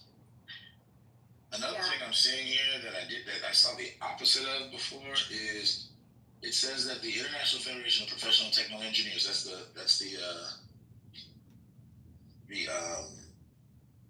what is it called? The union, that's the name of the union. According to this, which it could be wrong because it's the AI, it says that they said that those terminations were not without cause. But I read in AP that they actually said the opposite, that they said that they were without cause. So I'm confused. An interesting note on Judge Dice is, according to the Transactional Records Access, she granted asylum in about 92% of the cases that came before her between 2019 and 2024. Yep, she did. Yeah. But to me, that's not a good reason to fire her. And also, that was the stated cause that wouldn't be accepted.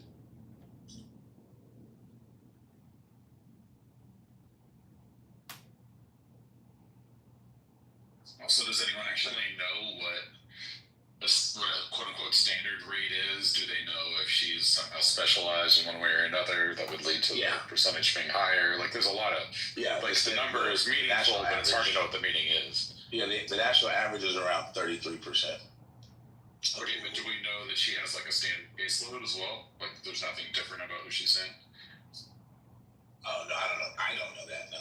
I just know the basic calculus is she's way above the national average, therefore. And then there's a bunch of, like, implied things, like, that aren't even explicitly stated.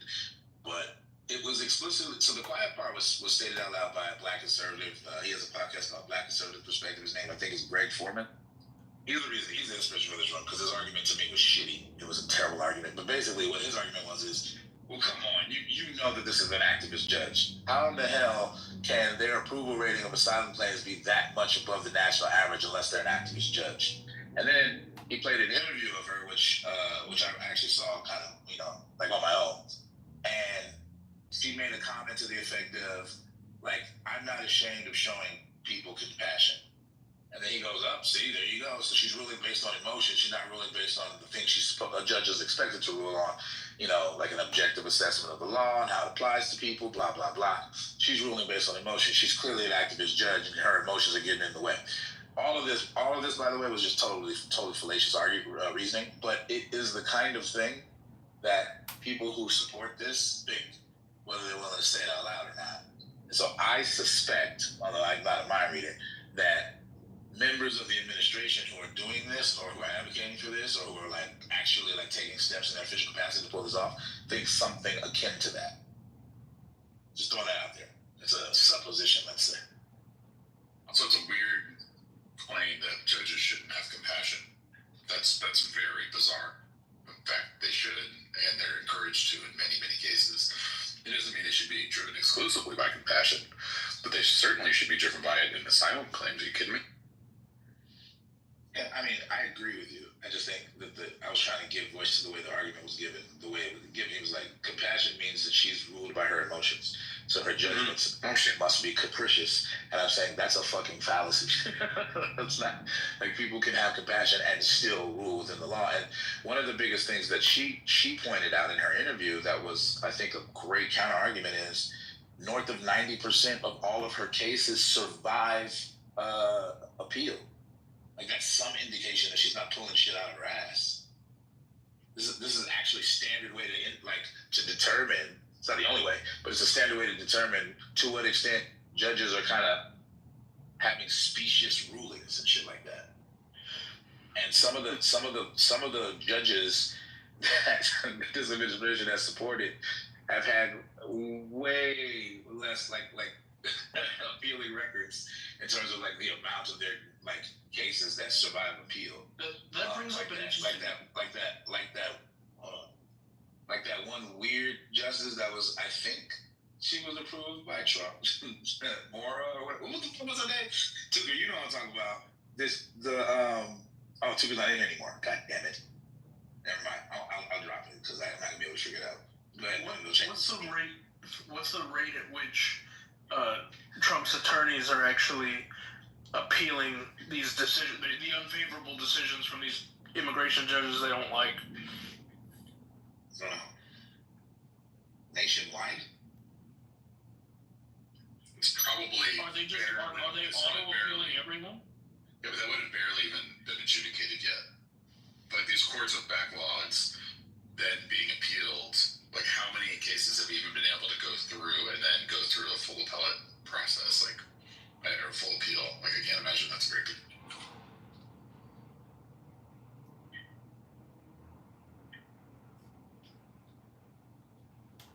And the judge I was just talking about has been a judge for at least 8 years, so she'd be able to have a higher number than most.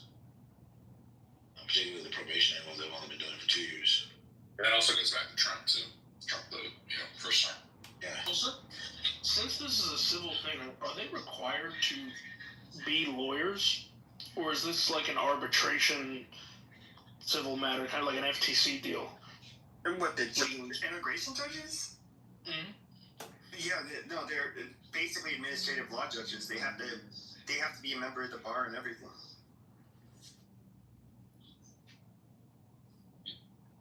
I don't know that looking at her appeals that would be a Eileen Cannon. That's what I was talking about. I was talking about Eileen Cannon this whole time. I'm sorry. Yeah, I don't think that looking at her appeal rate, though, would necessarily be a good gauge of whether she was following the law, because if she's approving 90+% of her asylum cases, who's appealing those? Nobody's appealing those, so she would have a naturally low appeal rate.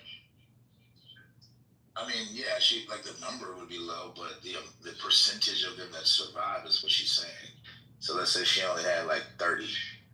If 90% of 30 of her cases survived appeal, then it's still 90% of 30.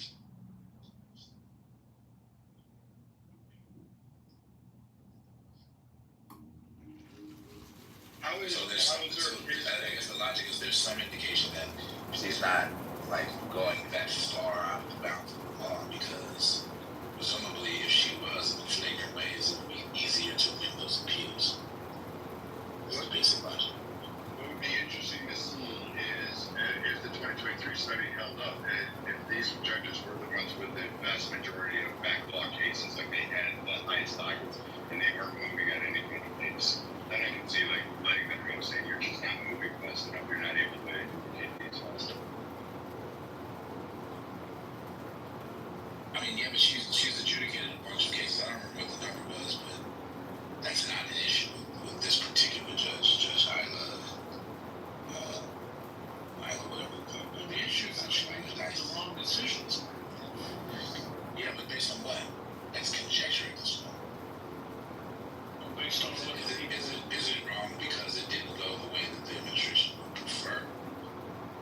That's a hell of a standard. And if it was wrong in some kind of detectable way, shouldn't it be detectable too upon appeal? And then wouldn't the percentage of her rulings that survive appeal be lower? Or sorry, the survive appeal, be lower. And that's the point. Bring it up. So you can have a point. Oh, go ahead, David. I'd rather not talk to you, David. You know me. Okay, I'm just giving up on your. Can I say something real quick? I wanted to say so. I actually was curious, like when we talk about like people that have 90 or whatever percentage, and I don't think there's anything wrong with that. But I asked my little friend ChatGPT, which I know is not always 100% accurate, what is the average asylum approval rate percentage? And according to this that I'm looking at, and I know I should go to the correctly. This is on average, judges have 39 to 40% approval, depending on the country of origin. There, like, if you have a docket that has a significantly higher amount of cases from Afghanistan, Venezuela, or Syria, those hover around 85 to 90%. So it is interesting when you look at that or you think about that, like, what are other judges approving? What is their specific situation like? This that could be It started to part of the form. reason for their distorted numbers could be where they're getting their people. And that's fair. That's fair, but I'm glad you read that because that kind of backs up what I was saying. Like I said 33, you said 30 to 40, I think. Yeah. And so the particular judge that was brought up by Isla Dice, hers was like 92%. Interesting. Just letting everybody in. Well, that's the perception, right? But like, if you really are critically analyzing that, like, there's a lot of fallacious leaps to conclusion. The basic fallacy is you're taking the mere fact that a person has an inordinately high approval rating on their docket in terms of all the cases added up, aggregated, and that somehow means that they're ruling in some kind of untoward way or in some way where they're, I don't know, they're trying to be an activist judge or they're not following the law properly. And that's a huge leap. Like, there could be any number of reasons that explain why hers are disproportionately high. Among the reasons would be what Mother pointed out. It depends on like what kinds of cases she typically gets on her docket. But it also can be explained, but like, she could have just so happened to be in a jurisdiction that got a surge of cases from certain countries where there were actually legitimate fear of persecution that she could rule on and rule in their favor. That's another way to explain it. I don't know if that's the case, but like the point is, it's a fallacy because all of these other things can equally explain the phenomenon. And that could even be likely, given where she is, right? It'd be Salvadorians. I mean, the country in some ways wouldn't be so anyone's sense. Like, the asylum considerations have shifted in the last couple of years, but there was lots of reasons for people to be very much in fear for their life when they were living on Salvador in the years that she would have been ruling on, and we have a lot of Salvadorian immigrants in the venue. So, like, that might be an example that's concrete of exactly those things. So it's like El Salvador was not conscionable to allow people to live in until they got hard on crime. Yes. Isn't that amazing? I just wish we could be as hard on crime as El Salvador is. I love when you just say the fascist stuff out loud. It's great. I was thinking the same thing, Your Honor. I mean, I don't know that there's any place that's harder on crime than us. I mean, don't we have, by several orders of magnitude, the biggest prison population in the world? Yep. Is that not true anymore? Am I making that up? Nope. Don't we have more prisoners than like every major country combined? Like what are you talking about? How are we not tough on crime, man? There's a lot of cases where guys can make more money inside the prison than on the street. What does that have to do with his question? It's a business. It has nothing to do with my question. And how are we not tough? Because we have this compulsion to release violent, like, pretrial offenders on bail who then commit more violent offenses that they didn't have new court dates for.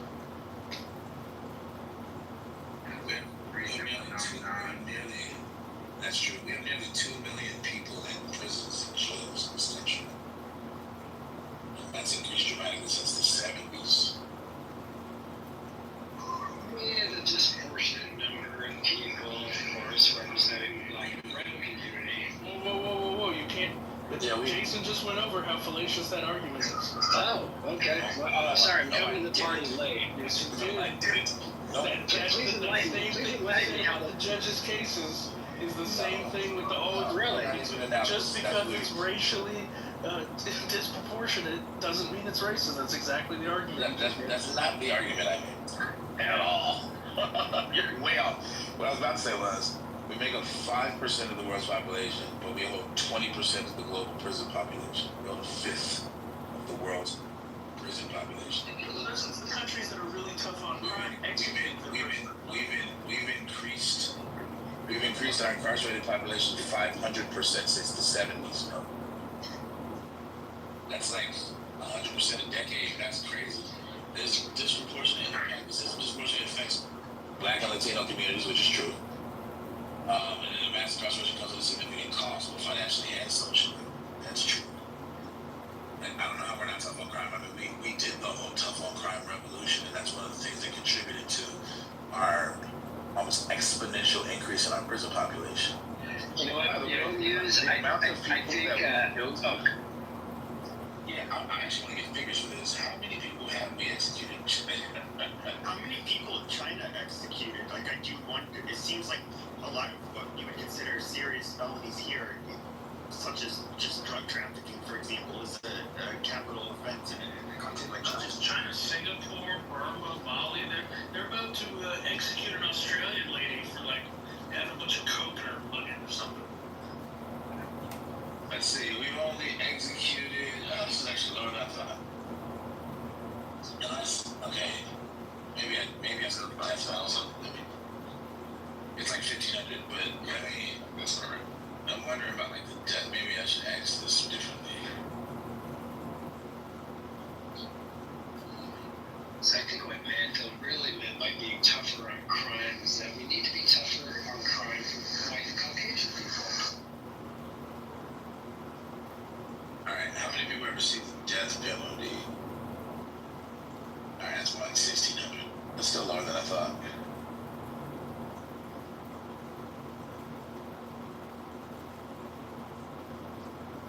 Alright, well those numbers are pretty low. We don't typically kill people, we warehouse people. And now we work a lot harder for the private companies to make money off the. It's very hard to make money off of the executed people. It's much easier to make money off the incarcerated ones.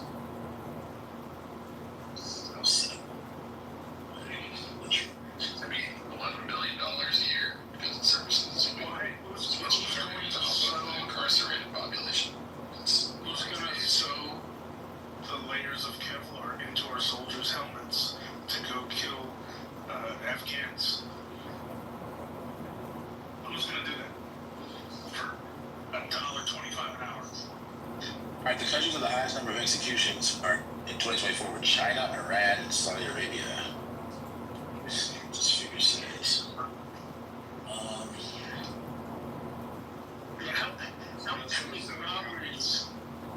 How many robberies does Saudi Arabia have? Okay, holy shit, that's a lot. Okay, so but America was 5th place. This was in 2022. America was 5th place. Yeah, China, Iran, Saudi Arabia, and Egypt. But China was way more. It's incredible. You should also look up how many countries deport their criminals and to what extent do they do it, because a lot of lawyers, instead of housing them, they'll just deport them. They're saying, get out of our country.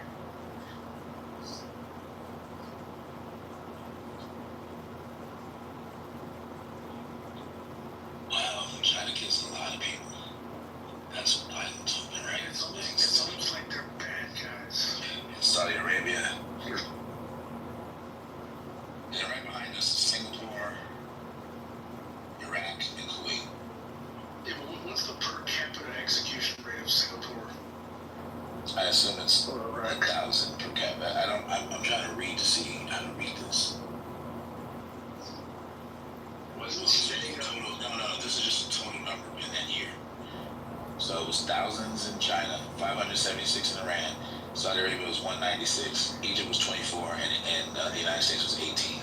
That was in 2022. Did you say it was Russia on that list? No. But this is only 1, 2, 3, 4, 5, 6, 7, 8 countries deep. Russia and China both lie about their data, so you could assume it's worse than what worldwide by 2024. Okay, hold on. Let me get a more recent one. Okay. So in 2024, we were 1, 2, 3, 4, 5, 6, 7th.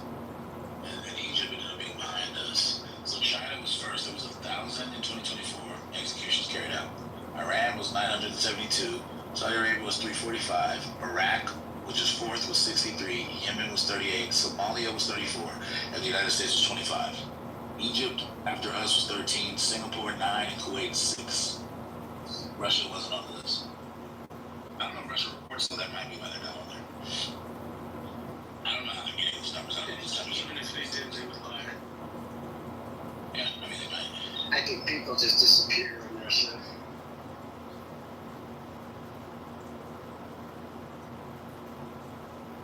But murder's not the same as an execution, right? So I don't know, bro. Like, they may not count because of that.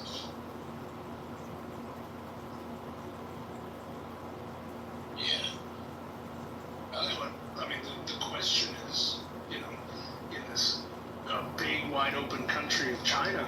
I'm sorry, let me cite my source. It's in the chat. Put it in the chat. This is the Statista graphic I was looking at. You guys want to review it for yourselves? How many people, you know, get shot and get their car taken from them in the middle of the city? It's not exactly anything. What are you talking about? Why are you going nebulously into other fucking topics? It's not the topic. Was El Salvador's rapid crackdown on gang activity in their country has resulted in inverting like the worst per capita homicide rate in the world into one of the best. Okay. What does that have to do with anything? It's like we should be as aggressive as we were with the 5 families in New York to other criminal street gangs operating in the United States that are dropping bodies. We should go after them. We should make sure that they don't come out. What we're talking about, bro? We're talking about the firing of judges and why that's problematic. Like, I get it. You really don't like people you think are criminals, and you want to treat them in untoward ways. Their civil liberties be damned. But, like, bruh, that's not really on topic, is it? No, it's not. Manville, for context, I'm pretty sure you've mentioned publicly that you work in law enforcement, right? Yeah. Okay, there you go. It's so terrifying. Oh my god. So glad you live far, far away. I mean, I do understand how it connects in, you know, with your logic, which is basically like, you know, these courts are getting in the way of the ultimate goal, which isn't justice as, you know, mainstream people would describe it.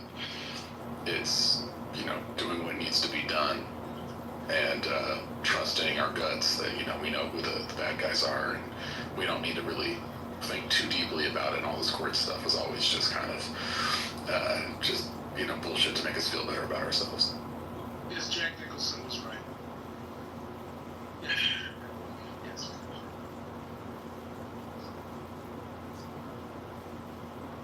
What is the highest level of education that you have? Just curious. Bachelor's. I thought he was going to say Clubhouse. What is your major? I have a doctorate from Clubhouse, motherfucker. What's your major? Seriously. Yes. I'm seriously asking. I don't really want to guess. I really want to know. Finance. Like, how much careful consideration have you, and I'm seriously asking, I'm not trying to be a thing.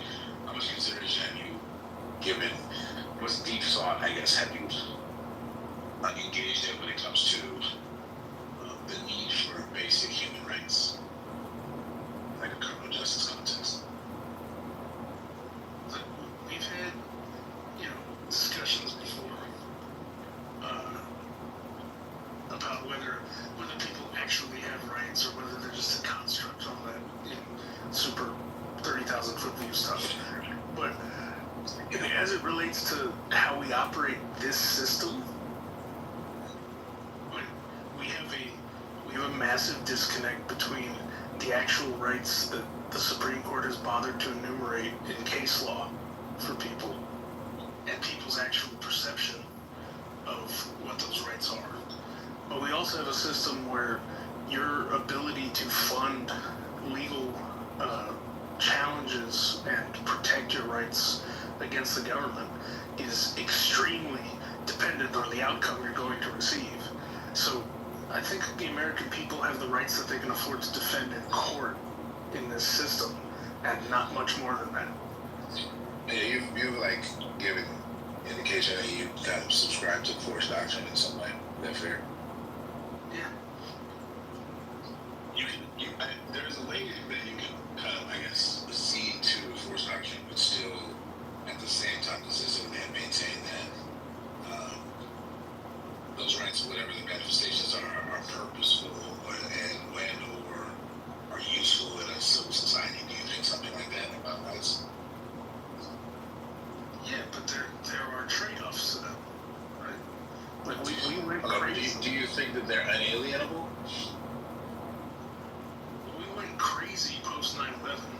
right? Eviscerating the Fourth Amendment. Do you think that they're hitting inalienable? I mean, that depends on whether the critical mass of people believe that. That's not. Do you know what inalienable means? Yeah. It's something you can't. It's something inherent that you can't strip away from somebody. Okay. Do you believe that they're inalienable? Like, if it depends, then that's just a weird way of saying no.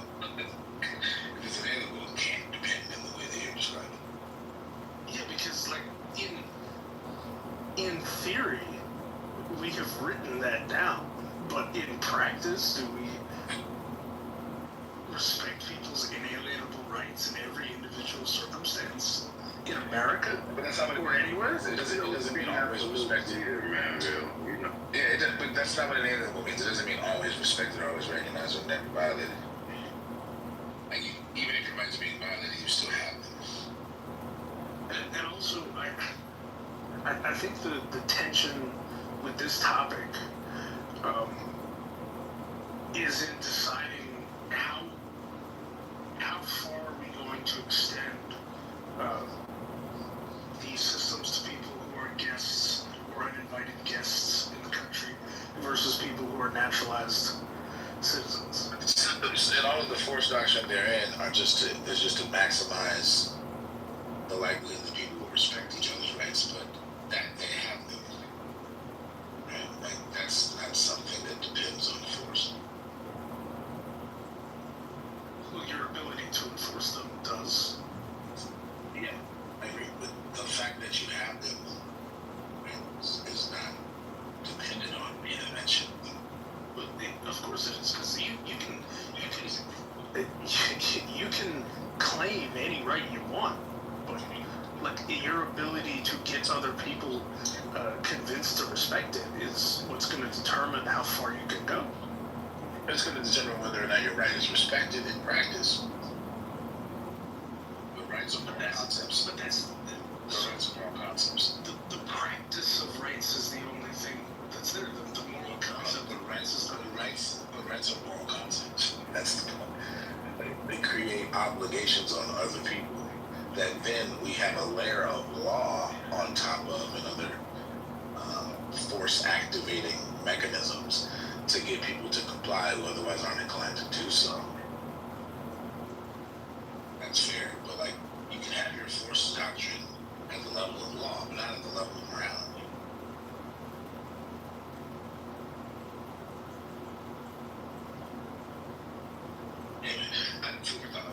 I want to be done with it. As something you might not think about. If you're going to be enforcing the law, big bro, your conception of rights is that they're just kind of like, whatever. That's so problematic. If you Don't worry, into he's in law enforcement.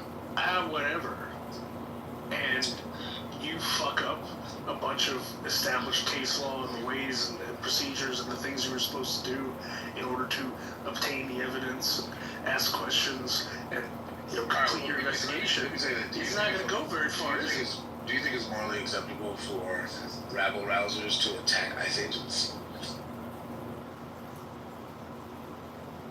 Morally acceptable?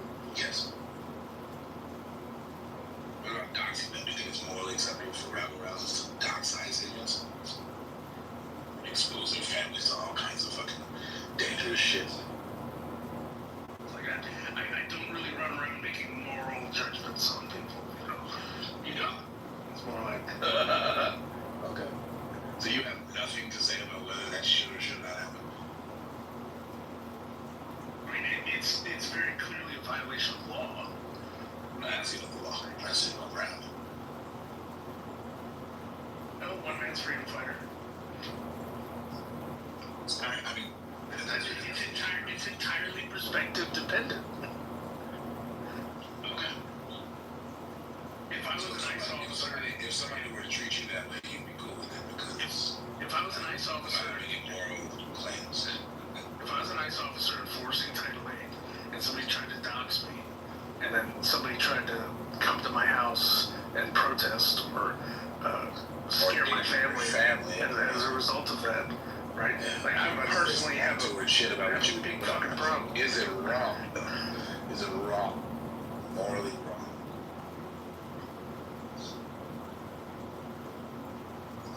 To the agent, yeah.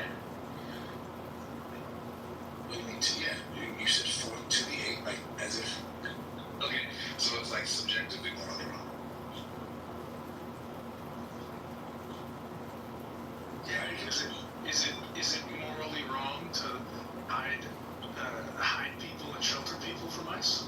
I don't know. I'm ambivalent about that. It depends on circumstances. I do think it would be morally wrong to like tag ICE agents.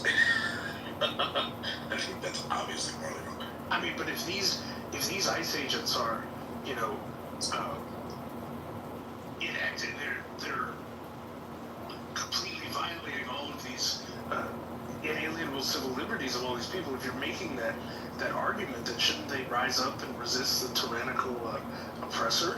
Yeah, I do think that you should resist acts of tyranny, but I was just talking about like seeing an ICE agent getting really pissed off about him and what he represents and shooting at him and throwing rocks and shit, like rabble rousers have done on TV. Like that shit's clearly not acceptable.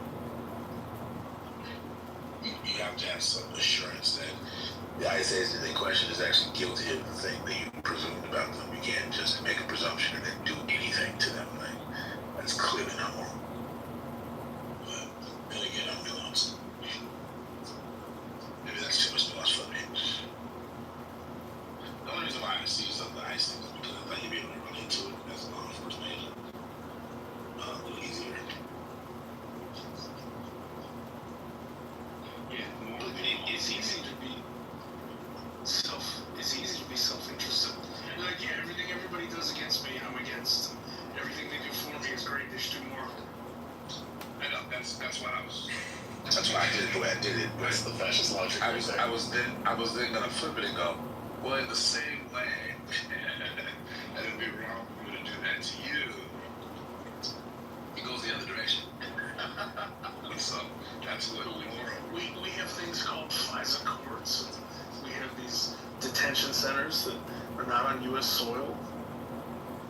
Right, but that only implicates the law enforcement in the way that you're thinking about force adoption, but that doesn't implicate the moral principles and moral obligations, which are quite separate things. They're related, they interact with the class. You know, Jason, like, I think it'd be great if everybody would just do good thing and not do bad thing. I mean, yeah. Oh shit, it's not gonna work. Yeah, I mean, I get that we live in a world where that is quite regularly not the case. I'm not trying to make it seem like we live in a fairy tale. I'm just trying to get you to think a little bit about the moral implications of your positions, dude. Like you have obligations to other people along the lines I was trying to describe, particularly in your official capacity as a law enforcement agent. And among those would be to respect their rights. But I never got there because I would already been past them. You have the duties to discharge the office, the responsibilities of the office which you've been appointed, right? And you do them with the Constitution and the state constitution and the body of laws that stem from those documents. But you also do them with case law. And like the people right now are very much opposed to the application of case law. Like at every turn, that's our case law is applied. A lot of people are fine with the application of just laws, but they want to do, they would prefer that it be done in a manner that is compassionate and is consistent with maximal respect for people's basic civil liberties, no matter what crimes they are accused of or have been convicted of. That's what they want. The tactics being employed, right? They're overwhelming a small number of agents with a lot of people and a lot of unknowns to deal with, while they're also trying to, or subdue and then arrest somebody who's resisting and then take them against their will to wherever they're going to take them to get detained. They're trying to do this without. They're doing that, but they're also like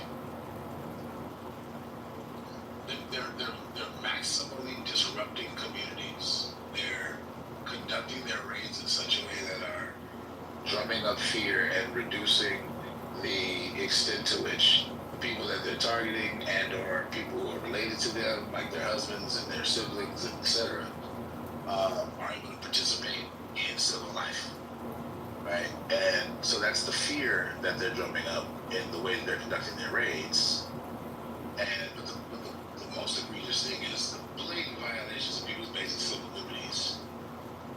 Taking people who have the legal right to be here into custody without question or any real opportunity to avoid being detained, and in some extreme cases for extended periods of time, like months, because of legal gray areas and loopholes that were not thought of when the policies were being designed or deployed.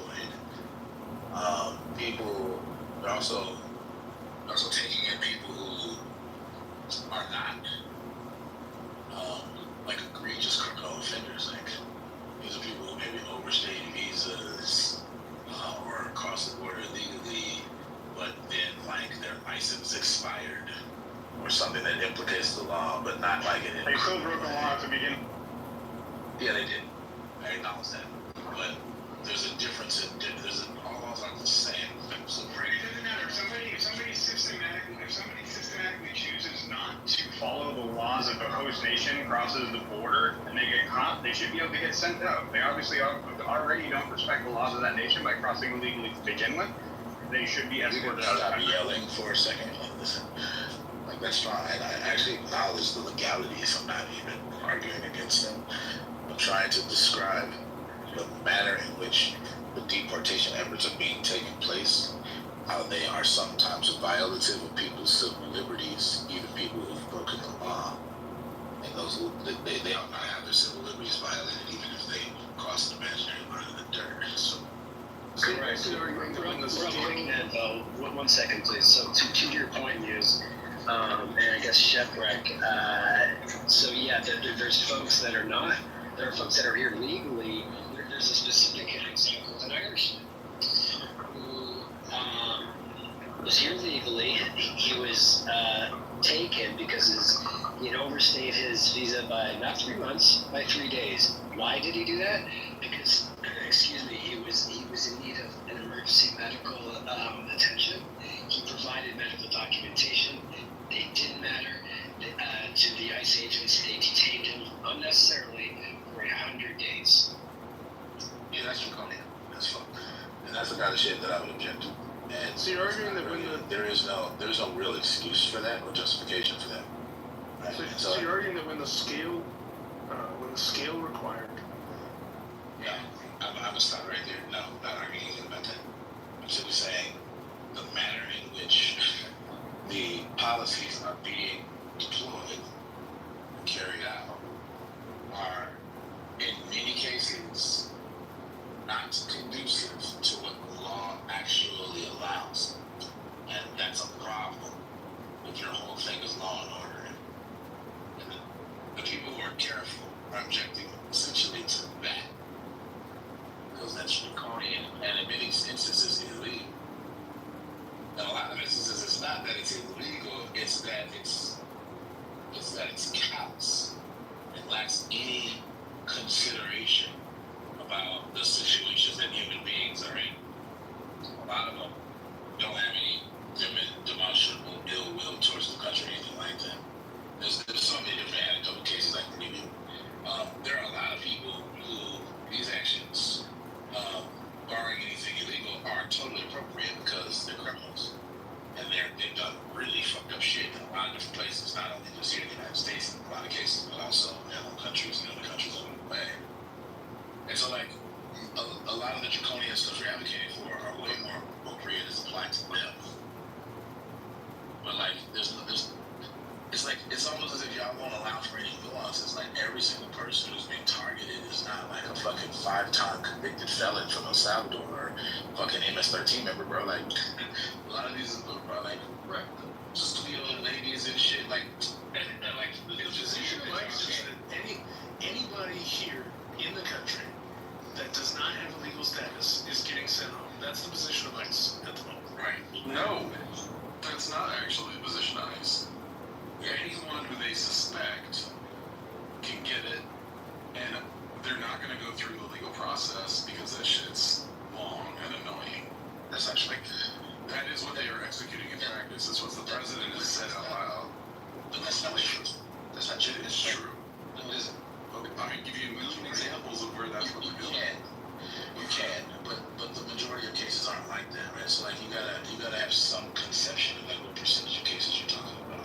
that's So such it's a not the policy blatant. of ICE to do.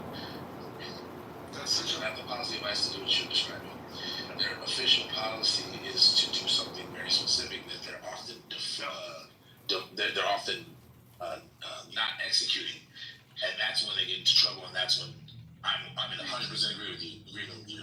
They shouldn't be doing those things. The argument, the problem. Hold on, let me respond to that. The problem with that is that it's like a very sweet way of talking about what is actually a wild and blatant illegality. Like the way our laws are supposed to work under any prior definition is that they are supposed to be followed. People have rights that are to be respected. And an organization that is acting regularly in violation of them and is not taking the proper actions to ensure that they're following the law is in fact in breach of that law. Like when we see things like this in the past, like I don't know, let's say the cops in Ferguson giving out tickets just because they could, and they were trying to like make money in quotas and buy like military toys and shit like that. Yeah. The federal government put them under a consent decree, and because they weren't following the law, this is equivalent to that. This is the ICE version of Ferguson, or the LAPD, or take your pick of police departments. That's in dispute, though. I mean, it's been ruled by judges. Yeah, but particular instances. So, like, what? Well, no. I mean, in broad. No. In broad practice, there's been judges who've ruled this. What do you? I don't know. In a couple of cases so far where, so for example, when they were talking about the National Guard stuff in LA, which is now mooted because they're gone, there was a judge who ruled that the practices that ICE was deploying within LA County or whatever the jurisdiction was were actually broadly violative of people's civil rights and whatever other laws that they were considering. Yes. Okay. So okay. So now I have a better understanding of what you mean. Fine. That's true in that instance. But like the point I'm trying to make for you is it matters the degree to which the relevant law enforcement agency is doing the violative stuff, right? If you take the whole of all of their activities and 99% of them are by the book and 1% is not, I wouldn't say that entire law enforcement agency is violative of the law. That's overwrought. If it's more like 70%, 30, then the problem is a lot bigger because that 30% is a big chunk of their activity, and 30% violative of people's basic civil liberties is worse than 1. If it's 10% they're doing things by the book, 90% they're doing things corrupt, that's clearly a huge problem, right? So like that discrepancy matters, right? Yeah, but then what is in dispute is precisely that. Except the problem with what you're saying is that there's a backsliding in terms of our standards that's embedded in what it is that you're saying. So in the past, no, I'm not. For example, just to be clear, I'm not asserting there's a backsliding. No. I'm saying there is a backsliding, like standard in how you're describing it, because it has been the standard, broadly speaking, in the U.S. that if you are in violation of a very small handful of people's rights as a systematic or a systemic matter, that is a very, very serious problem. That has been the standard, which is why most people like I hate, like the Vallejo PD has done terrible things. I would acknowledge that it was one police gang of like 14 officers that was responsible for the vast majority of it, and there's probably several hundred police officers who are part of that. It is a massive scandal in the Bay Area what they've done, like bending back points on their badges for each person they shot on the job. Like that scandal is a massive scandal, even though very few people did it, right? So it doesn't. So part of what I'm saying is that acting in a systemic way that is violative of a lot of people's rights is already a large departure. But that it is considered a major scandal doesn't really help, right? Like I'm trying to get at the facts of the matter, right? Like you're talking about ICE right now as if the split is definitively 10% by the book, 90% corruption. And what I'm saying is that is actually not known, and that matters because your response to it should be commensurate with like the extent to which the function's actually being done. Yeah, I'm not talking about public opinion. I'm talking about facts, and like that's all I was trying to illustrate. Yeah, and what I'm trying to say is, I think that the threat. I think that I think that the threat that it could become something like 70-30 or something that I think would be bad is enough justification to remain vigilant about it and to point it out anywhere it's like provable. Like, hey, they just violated somebody's civil liberties. That's not okay. But like, what I wouldn't justify is an overreaction where now you're tacitly justifying motherfuckers shooting at ICE agents because they're the Gestapo. Like, that's ridiculous. yeah, so what I'm trying to say though is if you had, let's say there's 1,000 cops. Let's say there's 1,000 cops. Why, tomato? Yeah, I'm gonna leave in not too long, and I'm gonna be quiet after this. So how about that? And also, you're supposed to be named after comic book characters, not fruit. So I'd appreciate you helping us identify you ahead of time. Thank you very much. So if there's 1,000 cops in San Francisco and 100 of them are out here doing like wilding out, doing whatever they want, like detaining people, not following the law, that would be a phenomenally large number. If 10% of the stops were like that. In fact, in a place that did something just like that, New York City, it was a massive scandal, stop and frisk, and it impacted a very small percentage of the overall population of New York. I mean, it was mostly, black and brown men and boys between the ages of like 15 and 25 or something like that. Like, and it barely impacted anybody. Like, it was a very small number, and it rightfully was a scandal. And that's part of what I'm saying is that when you say 90-10, my standard, which has been the broad standard, is that is bananas. That's like an unbelievable abuse of power if 10% of ICE agents or 10% of ICE encounters are being done, in an extra legal or even illegal way. That would be Are you insane. under the impression that I think that it would be acceptable if it was 90-10? Because that wasn't my point. Well, you were saying that the response of like talking about them as a Gestapo or being outraged by it should be commensurate with the amount, and you were suggesting that 70-30 would be where you would go there, and 90-10 was a place where you wouldn't. And for me, that 10 is fucking crazy. You just misunderstood me. The point in bringing up the differences matter because there's a difference in terms of like how bad the problem is, right? So I think just as a basic step, I think you would agree with me that if 30% of the police force were fucking people over, wouldn't that be worse than 10% of the police force? Yeah, sure. And if they were killing people instead of detaining them extra illegally for weeks, that would also be worse. Right, but okay, right. But the degree to which the infractions are taking place matters, right? Yeah, no, I agree. And my whole point is a backsliding spectrum argument. No, it's not though, because the only point I'm trying to do is like get you to see the thing you just admitted, which was if it's a higher percentage of law enforcement engaging in the fuck shit, it's worse, right? Yeah, so our response to that should, in some sense, track that reality. That's what I'm saying. I never really gave you a threshold at which I thought it would be acceptable because that wasn't really germane to the point I was making. Okay, do you think that there's any threshold at which it is acceptable? Yeah, because it would have to deal with the fact that all law enforcement is imperfect, and so you're never going to get a perfect law enforcement.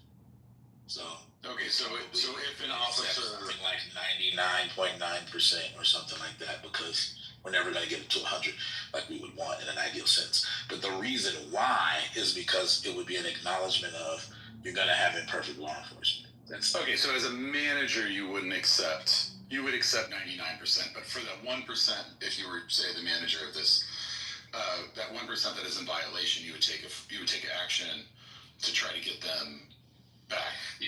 How they should be, right? So it's not actually acceptable. Well, it is acceptable in the sense that you'll never get 100-0. Yeah, but what I'm saying is, if you think the individual officer that's in violation of, it's violating people's rights and violation of the law needs to be addressed. It is unacceptable for them. Okay. Because it's always wrong. Yeah. No, I understand. You're saying like managerially, like if you heard that ICE was doing it 99% by the book, you would feel like, okay, that's about as good as we could hope for, and the 1% needs to be dealt with, and hopefully they can make them better.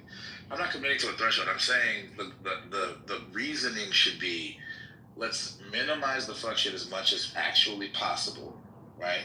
And then deal with the reality that you're not going to have perfect police all the time. Yeah, okay. there's something that should be done about it because it's wrong. Yes. Yes, so the aspiration should always be the goal, the objective should be to minimize it. Yeah. And part of what I am saying is that the president disagrees with you in his own words, right? He said things like, I don't, okay, cool. And so to me, that's the same reason you do, or at least so far. Yeah. Because that's not in alignment with the principle I just articulated. Yeah, and which is where I was about to go, which is to say that for me, based on my study of rising authoritarianism around the world, which I have studied in depth across many countries, several dozen, that the more sort of leash you give an authoritarian before there's pushback, the harder it is to push back, and they do not stop. You give an inch, they take a mile. And that is in fact what we're seeing right now. And that's part of why the reaction, I think, should be bigger in response, is because it will be much harder to roll back the changes that are being made if people really get on board in a year than right now. I may be wrong, I may be right, but that's certainly the historical record. Bigger I can deal with, but measured and sensible. Not bigger in terms of performative outrage. It doesn't do shit, but create ironically justifications for these asshats to continue their activity. Like, that's not a good approach. I mean, the Estonians overthrew the Soviets by singing their national songs in the main square. Like, performance matters. Okay. Just look it up, the singing revolution is fascinating. Yeah, okay, so then I guess keep this weird ass approach where you call ICE Gestapo and throw rocks at their cars and shoot at them. And in some case actually murder them and see how that goes. Like, I'm saying that's dumb. Okay, well, I agree with you. I mean, I believe in nonviolent resistance, so I don't think throwing rocks and shooting at cops Part of the undermining performative outrage is the unhinged, I'm willing to resort to violence because big bad.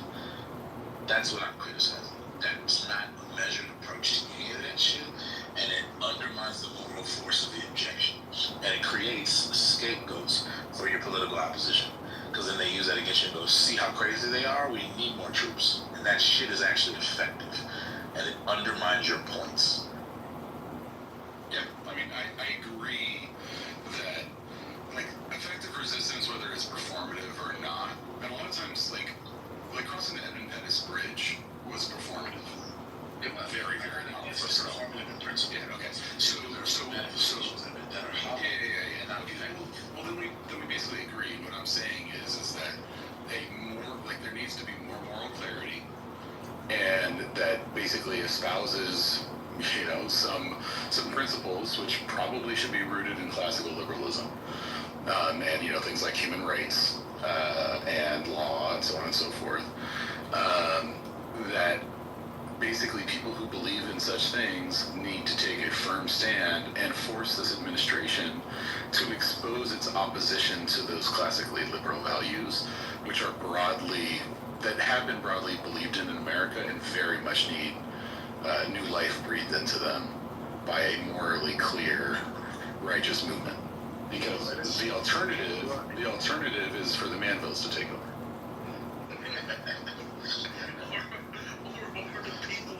the people that you would be, that your palate would find more appropriate taking over, like they were trying to take. My palate, my tasting these people. This is very weird. That was my fault. Alright, Mr. Manning, first, did you speak of it? Yeah, you didn't want to speak of it. Yeah, I'm asking the room, when will the Supreme Court rule on this? Because I think it's best for America as a whole, as a country, if the Supreme Court rules quickly. Wait, rules on what? I'm sorry.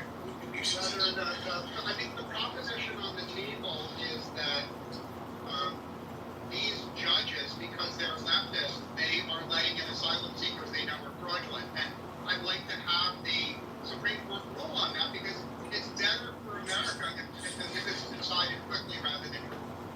Do you mean the 17 specific judges that made the news? Yeah, I'm asking about the 17, yes. I don't know that there are any lawsuits pending about this yet. There may be,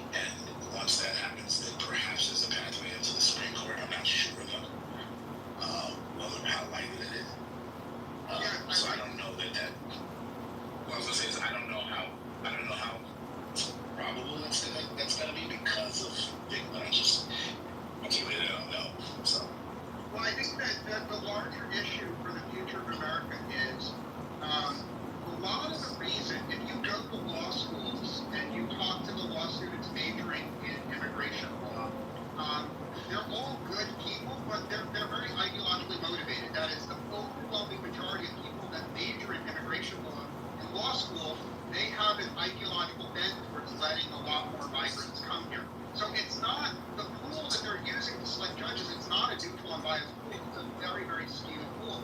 So the question I have is, does the president have the right to wholesale replace the immigration judiciary in order to have it be more balanced? And I'd like to see what the Supreme Court says, because it has precedents for a lot of types of judge black. And I did it. To my knowledge, probably the most likely victim that something like that would be adjudicated would be something that presents before the court the question of unitary executive theory. Because that's usually the basis under which people assume that the whatever the executive, the president happens to be, they somehow have the power to just determine who's the judges in immigration court, because that's a part of the executive branch. And the idea is that the president gets to fire anybody in the executive branch for any reason. There's a whole bunch of case law and court precedent that pretty directly contradicts that and says that's not a thing. And so that would have to be in some sense a question before the court, the Supreme Court, and then they have to rule on that. I don't think that it's a good idea at all. I think that the idea that the president can quite literally fire any member of the executive branch willy-nilly is a terrible idea. And one of the main examples of that are immigration judges, because they have a role, although they're part of the executive branch, they have a role that is summarily undermined by that kind of thing. They need to have a certain kind of independence so that they can make their rulings and judgments free and clear of political intimidation, motivation, agendas, etc. Because the extent to which those things are compromising their judgments are literally undermining to their rulings in that context. That's certainly irony. The irony is that they need a certain kind of, I wouldn't call it immunity, but freedom or independence to do their job, which is akin to the rationale behind giving the President of the United States broad immunity, because you want the executive to be able to make a whole bunch of decisions in the best interest of the country that are free and clear of outside influences, like how they're going to come after me with lawsuits after I'm out of office. But you're certainly correct. The president understood that. But you're certainly correct, but allow a small counterpoint, right? Imagine if you're correct, but all these immigration judges are socializing with your honor. They're going to cocktail parties with leftists who say, obviously, the ethical thing to do is to let an unlimited number of migrants. So let's assume that I just want to know that we're only drinking imported wines. None of them are American. Why you're Oh, I just want to add something.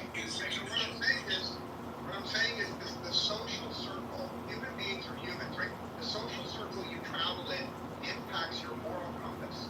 And in certain social circles, letting in a lot of fake asylum seekers, it's part and parcel of your community group. So what I'm saying is, occasionally these judges, they're violating the law, not because of political pressure, but because of pressure from people like your honor. What about Supreme Court justices who associate with January 6ers? I'm against that as well. I'm concerned with that. Yeah, I think that's okay. Because, to be honest with you, I don't like this road. It's something that's replicated on both sides, but I hate it because it insists that you hang around. And that's bullshit by and large. People can influence you socially, but it doesn't mean it's necessarily the case. You have to demonstrate that in the individual cases where you think that somebody's social arrangements or attachments or whatever are compromising their ability to be a judge. You have to prove that shit. I'm not even sure that being married to somebody who has an unpopular view is enough. Like people have suggested in some of our Supreme Court instances. Like because my wife thinks something doesn't mean I think it. Number one, and number two, it doesn't mean that it compromises my ability to render a sound judgment in accordance with the law.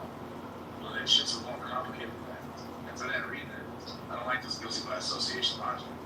I don't think it universally applies. I think in many cases, maybe in most cases, people have the ability to think on their own in those contexts. And not think in accordance with their social ties. That said, I'm not naive. I do acknowledge there probably are judges, and throughout this, we probably have been a lot of judges who can compromise with their social ties. And thinking about judges who associated with Klan members back in the day, judges who interacted with white supremacists, like avowed racists, and some of that shit rubbed off on them and compromised their judgments in various different ways. I do think that has happened historically, and I do think that it probably happens to a certain degree today. But like, my main point is that you can't presume that.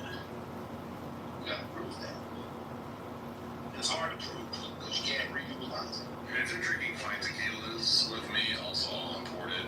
We can definitely impugn their character because clearly I'm influencing their decisions based on my choice of reposados. Like within that, to me the better vector would be kind of ideology, and like you can tell what people's ideologies are a lot of times, and a lot of times they'll tell you. You just converse with them or whatever. But even that is not enough. Like, quiet as it's kept, people with liberal values or progressive values have the ability to be good judges. That's a fact. I will vouch for that. And I have my bone to pick with some liberals and progressives. But they're not idiots. Like, they're capable of thinking deeply about things.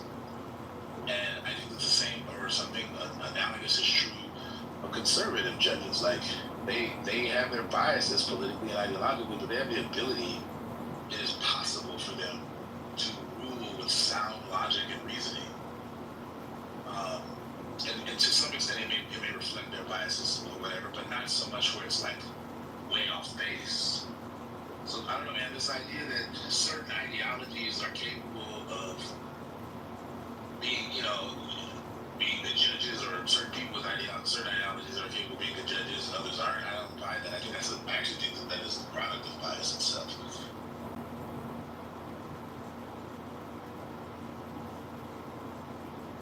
There's been amazing judges that had liberal biases throughout history. And I think there have been great judges that had conservative biases throughout history. So I don't know, man. I don't buy that shit.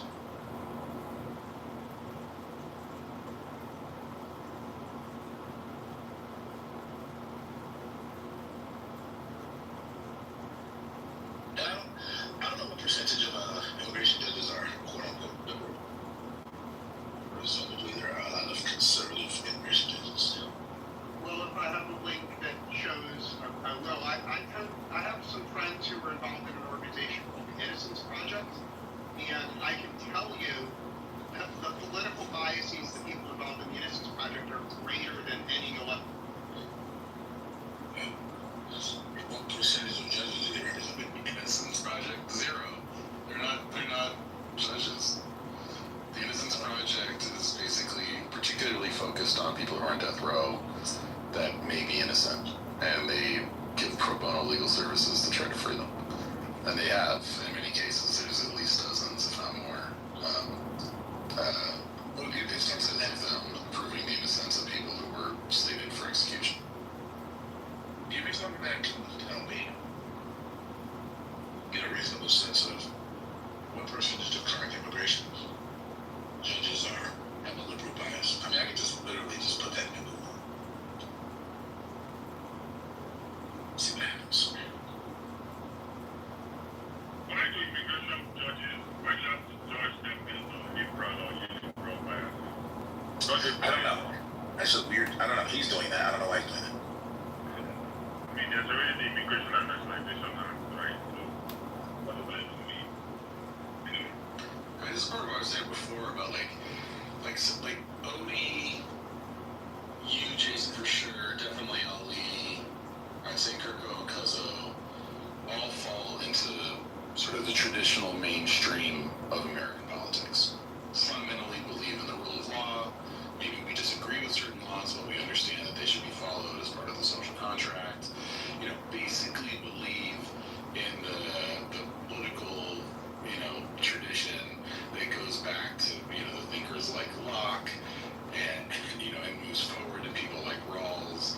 And we fundamentally fall into that.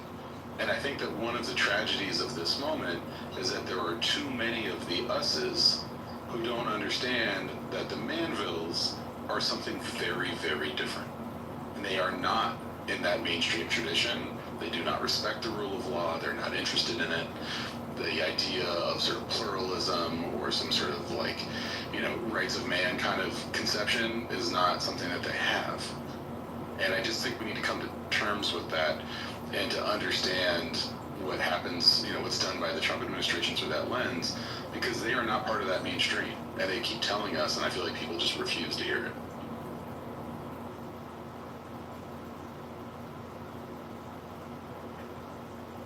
That's interesting. Well, what's so unsaid there? Oh, I don't think it's unsaid. I think you motherfuckers have kept saying exactly what you believe. You did it earlier, right? Like, it was almost hard for you to answer Jason's question before because it's so in you, right? Like, it's just the water you swim in. And in particular because of, like, the epistemological crisis we're in, right? Like, the information bubbles and all that shit. It's very easy for someone to be so deep in their own bubble that it becomes like just, accepted orthodoxy that liberalism is a mental disorder, for example, or that Democrats are pedophiles and that, and basically in all kinds of ways dehumanized and therefore are just getting what they deserve when Trump finally does what needs to be done. Like that, I think it makes sense. This moment makes sense when you just look at it through that lens and you understand that they don't really give a fuck about Alligator Alcatraz because it's not about rule of law, it's about punishing the bad people. It's amazing the awareness you can have of one side of the coin, right?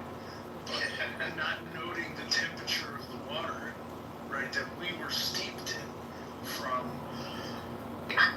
I mean, you could say there were grumblings of it in the 2000s, but really it was 2012 when this stuff really kicked off, and you had a rampant authoritarian morality police running all over the country that had infected or infiltrated every government agency and every major company and employer, that ran around finding people who violated the orthodoxy and were to be punished, through shunning or firing them or ejecting them from society, right? And the people that, ironically, the people that were shunned and attacked for stuff like this were people like fucking Brett Weinstein and shit, who are like as far from a fascist as you're gonna find.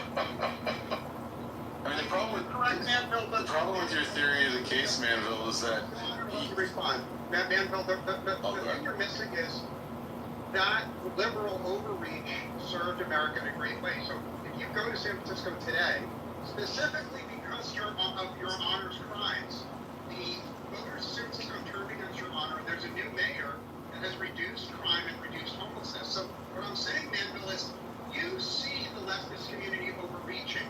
What you don't see is it's good for America when they overreach, because your honor discredits himself and his ideology, and all of America benefits, and all those of us stand up.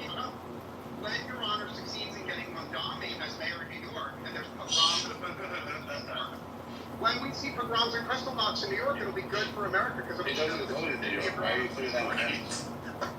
But it doesn't make any sense. You gotta understand Tomato, you have to understand that he believes that I control the world, which I find very flattering. It's not true, but I find it very flattering. I tend with him because you align with him politically or ideologically. I'm not really aligned with Mondani, but that's what he's saying. Yeah, I can't stand DSA for what it's worth, but that's not really important. I want to actually respond to Manville. So the problem with what you're saying, Manville, is that you were acting like this is something new, but it's a historical phenomenon that has been repeating over and over and over again. I mean, the Reagan Revolution was a similar response, right?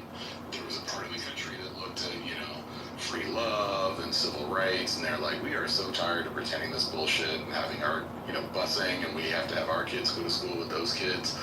And, there's a reason why the welfare queen tropes worked. And, what did Reagan say? He said something about make America great again.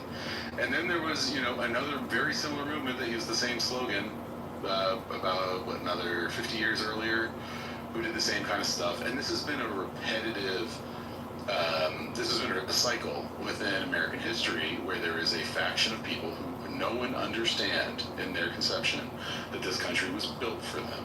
And any time that they have to share it more, that something is being taken from them, and then they get together and they fight back. And this faction has existed under a bunch of names, whether it's the Fire Eaters or the Know Nothings, that goes way, way, way back into the earliest parts of our country's inception, and we've never dealt with it. And so this is what happens, right? You have this like pendulum swing back and forth. So I'm not surprised by it at all, because I actually do, have studied history and care about this shit. So absolutely. I don't think 2012 is the wrong date. I think it's really when Obama won and typified by the Tea Party, which has, exploded into other stuff. But this is a really long project. Like, it's weird for you to act like it's new, and weird to, just wrong to think that it's new to me. What seems odd about this one is the inversion of the power pyramid and worshiping recent failures and incompetence, but also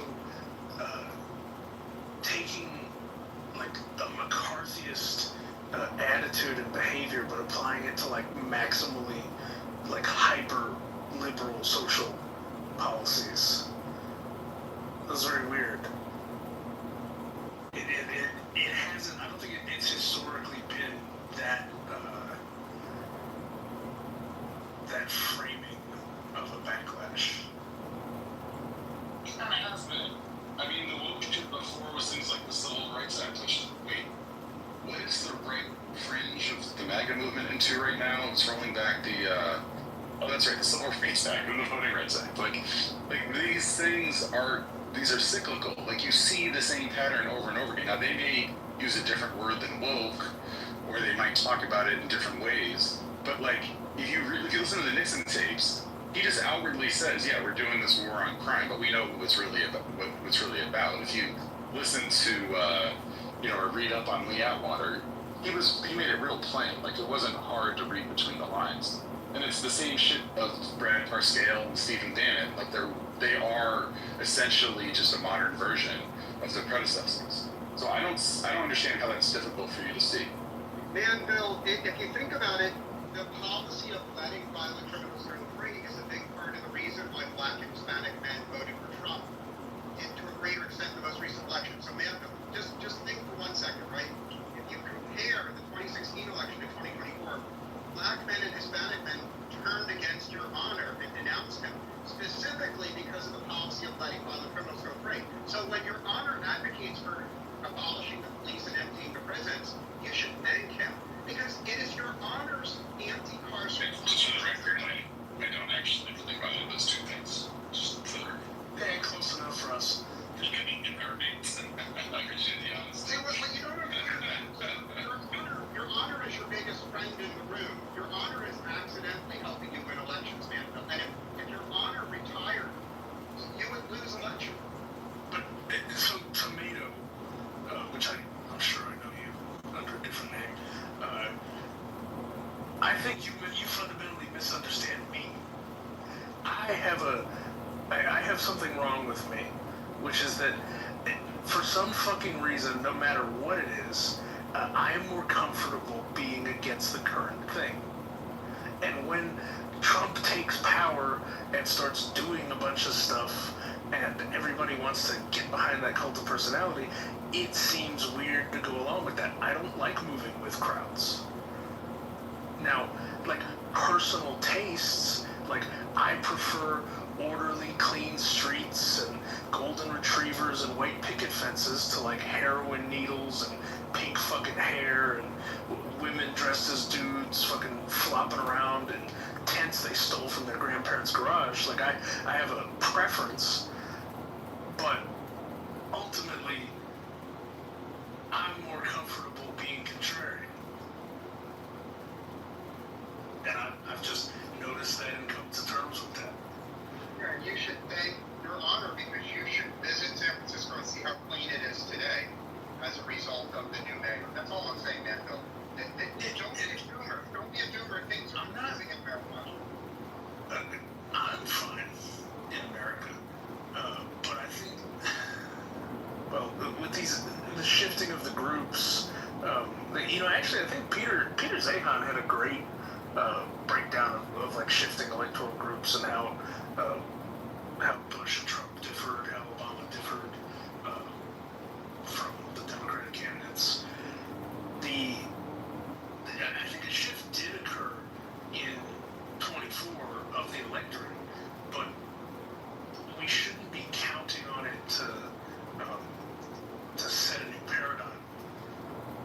I think it's more of a one-off, and the usual groups are still dominant in who's going to make up the popular vote in each state. That shift occurred due to,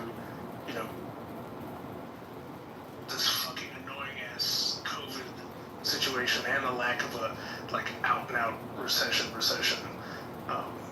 like we were due for. So that did change some things, but like the immigrant issue, I think the Black Americans are, fundamentally against it because they don't want to see a group be brought in here and then given things that help to be better than them and supersede them. I'm going to respond to you respectfully. I'm not comfortable. There's a subset of my community that feels that way, that I acknowledge. I don't even know if it's a majority. Actually, I have doubts that that's the case. But there have been, sadly, there seems to have been an increase recently in the Black community around kind of being in alignment with the kind of closed border type policies or anti-immigration policies. Some of that is driven by the HATOS movement, which puts a huge importance on lineage for the purposes of reparations. And sometimes it manifests itself as just pure xenophobia. But it also is a continuation of a politic of the Black community that goes back a few decades, even at the Obama administration, where there was genuine worry that the suppression of wages effect that a lot of undocumented immigrants bring in job sectors that directly compete, the job sectors wherein Black men in particular are directly competing. And it was like a civil rights issue in that context. And so there's a continuation of that concern in my community as well. But a lot of Black people who are liberal are open to immigrants. They live in communities with immigrants, places like LA and stuff like that. And a lot of times, a bunch of cyclical forces like gentrification and ghettoization force Black and brown people force the two communities to interact with each other and live in the same areas. Sometimes it manifests itself in like rival gang violence historically, but other times there's kind of a shared understanding because we come from the same neighborhoods. And we interact with each other and we're friends and we marry each other and all that kind of shit. So like, it's complicated. I don't know what the demographic data is though. I don't know what percentage of the Black community is like in alignment with kind of the right-leaning anti-immigrant kind of thing these days. But my guess would be that the majority of the Black community is not in alignment with the Trump administration. But I could be wrong. And that's actually something I'm curious about. Well, I have some data, Black, and I'll be very brief here. It really breaks down among education. So if you look at Black people who have a PhD or a master's, they are usually in line with the woke leftist narrative of letting in immigrants. But if you look at Black people who have skipped going to college, they're much more aligned with Trump and being against. And it shouldn't surprise you, right? In the white community, super highly educated, snobby, elite whites like Your Honor are in favor of mass immigration, and like the stupid poor whites are against it. So in the same way the white community is divided on the basis of education, the Black community is also to some extent respected. I wish I lived in a world as simple as yours. It would be so easy to understand everything. Try it, it's one. Are you calling yourself a stupid? Is that Aaron, there's another solution. If you don't want to oversimplify things, you can just start giving less of a fuck about other people. I've been aware of that. That's not From the Chicago Council of Global Affairs, Says a majority of Black Americans favor keeping legal immigration levels at their present rate. Specifically, a poll from the Chicago Council of Global Affairs found that 52% of Black Americans supported maintaining current levels. Further, a separate poll indicated that 56% of African Americans believe immigration levels should remain the same. While support for maintaining current levels is strong, there's also some support for increasing or decreasing immigration. Approximately 25% of Black Americans favor increasing legal immigration, while 25% favor decreasing it. It's worth noting that attitudes towards immigration can vary within the Black community. For example, a poll in the Raleigh-Durham area found a higher percentage of Black residents favoring restrictions on both legal and illegal immigration. Additionally, attitudes can be influenced by factors like education, income, personal experience with immigrants. So yeah, this shit's complicated. But that's a nice little sense of it. It seems like there's a slight majority that favor increasing levels of legal immigration. What's the date on that? The date? Yeah. Because polling has shifted dramatically in the last few months on immigration. I got one on the Chicago Council of Global Affairs, one from 2023 and one from 2024. Yeah. Okay. You want to provide the source? I can put. No. Yeah. I was just wondering what the date is. That's fine. I just want to point out that the recent study, I think it's Pew, has a study that they do once a year on attitudes around immigration, or at least once a year. And they just did it recently, and the Trump position on immigration has dropped something like 20 or 30 points since he came into office, or since last year, I should say. Yeah, I've seen data like that. We'll find out in the midterm elections how the voter. If we have them. If we have them. I mean, do you see what Texas is trying to do right now? Do you see what Texas is trying to do right now? I'm going to do a rumor about that because I've been meaning to do a rumor about gerrymandering for a while. But yeah, I've heard about Texas. I won't tell you how I voted, but I know my dead grandparents voted for Biden. Very cute.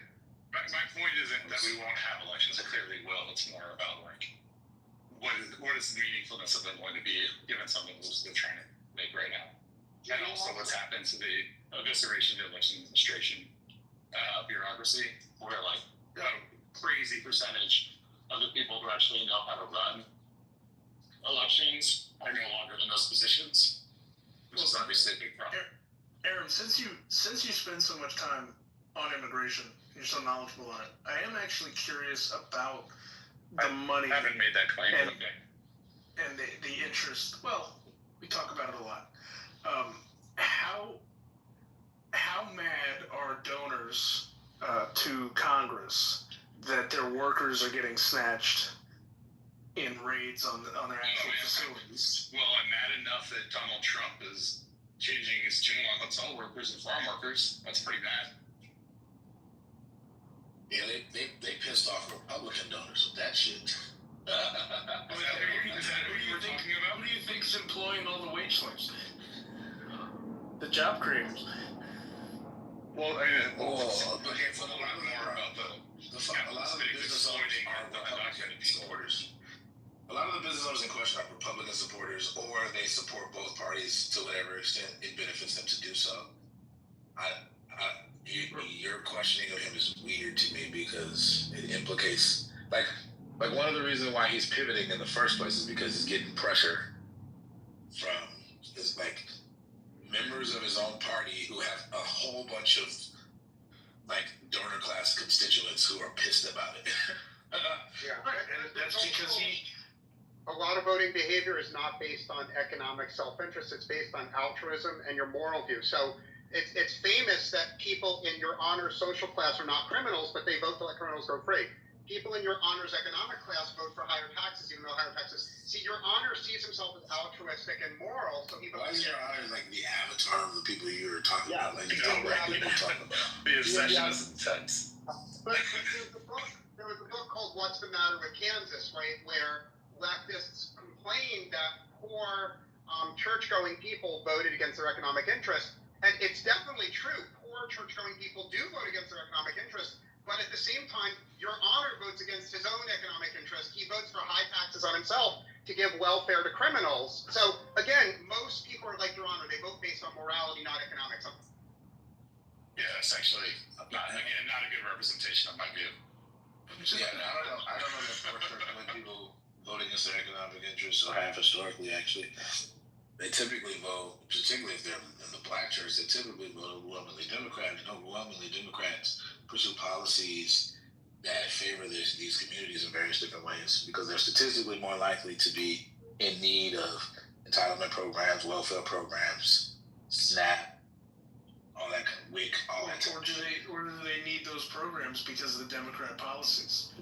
It's also not, you know, I mean, There's an interesting argument about that, and you're going along the direction of fucking Larry Elder, and I mean, I don't like his arguments, but I understand them. His whole thing is that we've Democrat policies have effectively gotten black people to norm on marrying the government as opposed to reifying or reinforcing traditional family values that are, in theory, I guess, in alignment with wealth at maximization. But there's a whole bunch of problems with this argument. There's a bunch of holes in it. There's nothing about marrying someone that guarantees that you're going to maximize your wealth. There are certain things that typically go with it in general, statistically, but there's no guarantee. I mean, you're rolling the dice, and if you're already in poverty, marriage becomes something that is hard to attain. And, having your nice house with your white picket fence in various places in the country is also very difficult to obtain. Definitely in places where I've lived, like Hawaii and the Bay Area and New York, those are places where it's hard as fuck to get your nice house with a white picket fence because the prices are fucking extremely high. But that said, that's like a version of the argument that you're kind of implying. But I don't know how true it is. Well, it's a crazy argument, and part of it is like The idea of demand side economics is that when you have not like a large mass of people who are fairly making it, which is what we have in our country currently, but you have an economy where there's a much broader middle class where more people are doing okay, and you don't have the economic cost of instability, right? Like being broke is really expensive, as any of us know who've ever been broke. All of a sudden shit just gets like crazy bad for you because like overdraft fees and credit card interest rates and all that kind of shit. So if you have people who are basically okay, the economy actually runs a lot better, society runs a lot better. And like that's actually the theory of the case. It's not, and that is self-interested. It's just maybe more enlightened self-interest. Because as it turns out, like the people who are, stealing cars in broad daylight, like Manuel was talking about, those people are people in your community. If they're doing okay, they're not going to do shit like that. There shouldn't be people in the community for long. I also just wanted to, unlike the idea of like marrying the government, it's like, it suggests the idea that, that there are black families, fathers, are deadbeat dads is a problem. The problem is that essentially we have, like, studies have shown that black fathers spend more time with their children than any other race. So if you're going to operate that robust safety net for people, and you're going to operate a government-sponsored Ponzi scheme, the number one thing to maintain with any Ponzi scheme is that you have to continue to increase and build the new membership in order to pay for the increasing costs. And so when the Democratic Party systematically adopts policies that conform to or produce anti-natalist outcomes and then celebrate individuals' behaviors and tear down social structures that continues to exacerbate the problems of a declining birth rate and an apathy and a social awkwardness in the population and a poorly adaptive set of social skills due to people staring at a fucking phone screen all day. When that's happening in your society and you're trying to operate a safety net, you've got to find new membership and you've got to get people to pay back in or it's going to collapse. And right now it's teetering on that.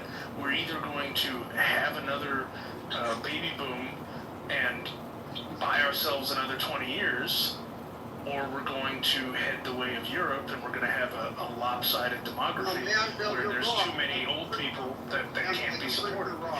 There's another way around it, which is you can simply accept 300 million high IQ immigrants. And as a matter of fact, Manville, I'm astounded that you're ignoring that all of the U.S.'s entitlement problems can be solved with high IQ immigrants, because that's already what's happening in Palo Alto and in Northern California. The average immigrant that moves to Northern California is much smarter and harder working than the white people, and they pay much more taxes. So the correct immigration policy can rescue the U.S. And I'm dumbfounded you didn't bring there. It's not about their IQ. It's about their skill sets. Well, yeah, but that's what a single entry is highly correlative to their. It's not an indication of IQ. The income is absolutely correlated to IQ. No, it isn't. Also, all this is kind of crazy. It's incredibly correlated. It's the immigration. No, it isn't. That's a lie. I can't believe you said that. Well, Manville, let's read. Also, hold on a second, Tomato, hold on a second. Tomato. Okay, I'm gone. So the thing I also want to say is that we actually need a lot of low-skilled labor. That's a lot of what our undocumented immigrant population represents. Because we have an aging population that needs to be cared for. We have crops that need to be harvested. Like, that's actually where a lot of the labor pressure, like the labor market pressure is. And that's why we have people coming into the country who are low skilled, in addition to the high skilled ones, which are also in demand. Because as it turns out, immigration has made this country really rich, and immigration has been much higher than it is now. Much higher in U.S. history.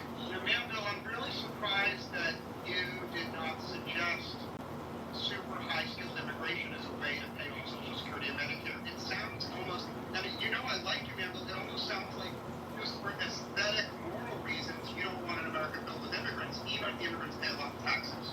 So I find that the high skilled H-1B immigration has a deflationary effect on the economic reward of people working harder than average, working longer hours than average, more complicated jobs. But if you're going to do a high volume immigration in a short amount of time, what you have to do is also heavily assimilate that group and not ghettoize all of these immigrants into areas. Now, it has been easier to do with college-educated, higher-income, younger immigrants than it has been with low-skilled immigrants. Low-skilled immigrants are finding themselves in, ethnically concentrated areas that are operating outside the norm of what we would consider American society. But there's still a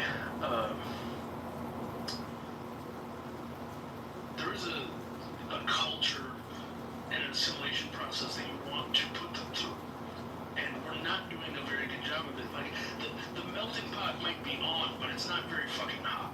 I don't think that you've got much culture shit. Silicon Valley, Manville, I respect you, but you haven't spent a lot of time. The intermarriage rate, super smart people of all races and all religions are dating each other, they're marrying, they're having kids. There's a the highly productive class in Silicon Valley is assimilating faster than you realize. And I would urge you to visit and see for yourself. Respect.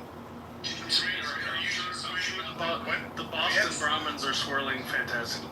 The man said anti-natalist for a reason, right? Like, that's his view to it. Like, you're aligning yourself with xenophobic fascists. Like, just admit it. Being anti-natalist is xenophobic and fascist. There's a being natalist is xenophobic. The yes. impact of H1B. Being natalist is xenophobic. There is a debate here about the impact of H1B workers on U.S.-based employers. Employees or workers and their wages. It's actually not clear that the net impact of H1B workers is in some way deflationary on the wages of U.S. workers.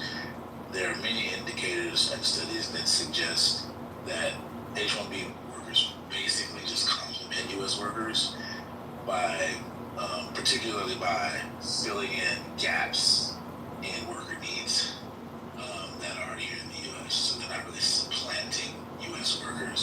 filling in gaps where needed. That was There the have been rest other of them. studies. So hold on, There have let me been. respond. Let me Let finish me first. respond. Let me finish first. There have been other other studies that have called that into question.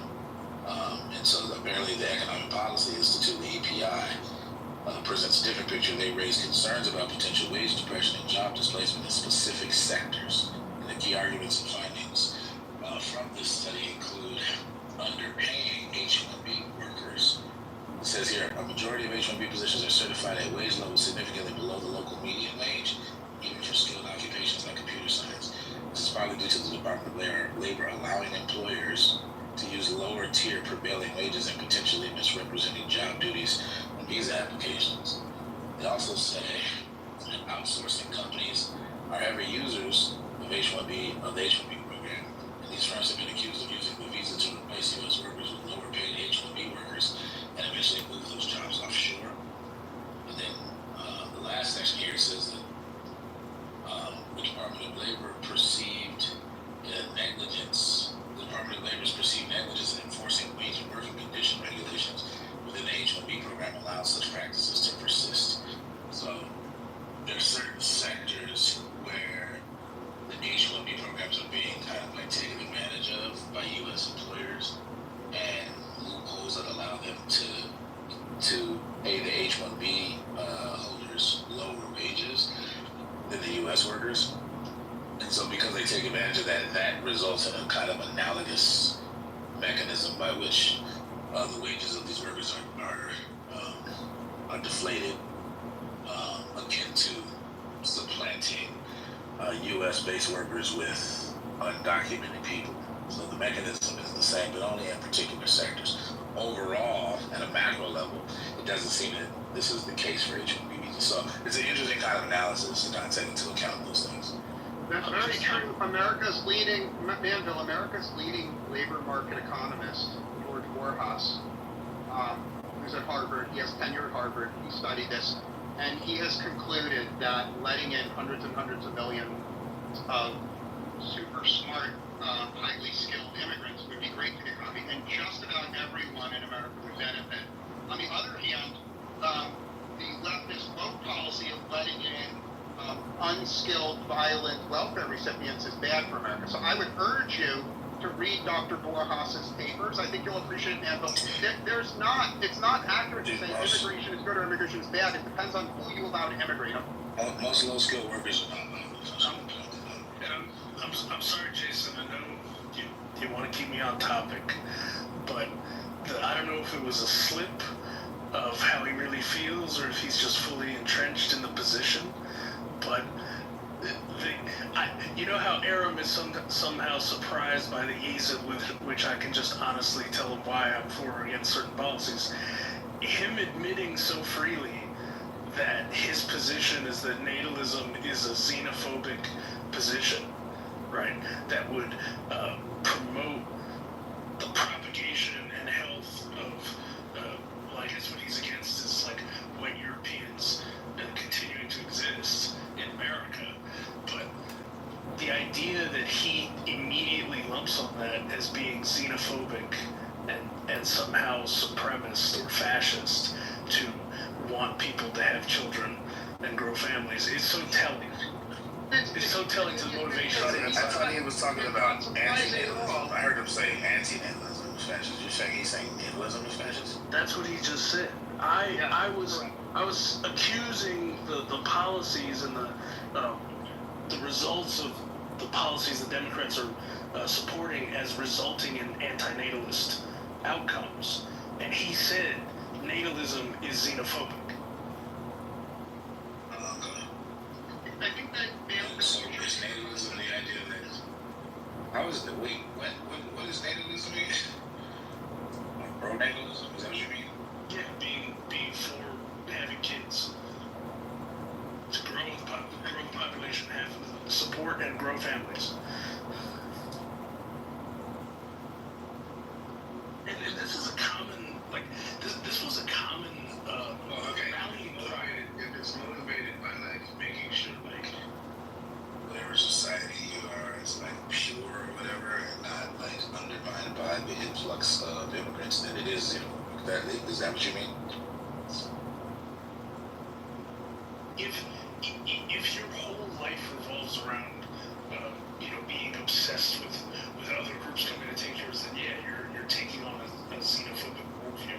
But like having kids and wanting your kids to do well and wanting to grow the population, whether it's selfishly to pay for your welfare, or whether it's unselfishly because it's a duty to God or to the nation, right?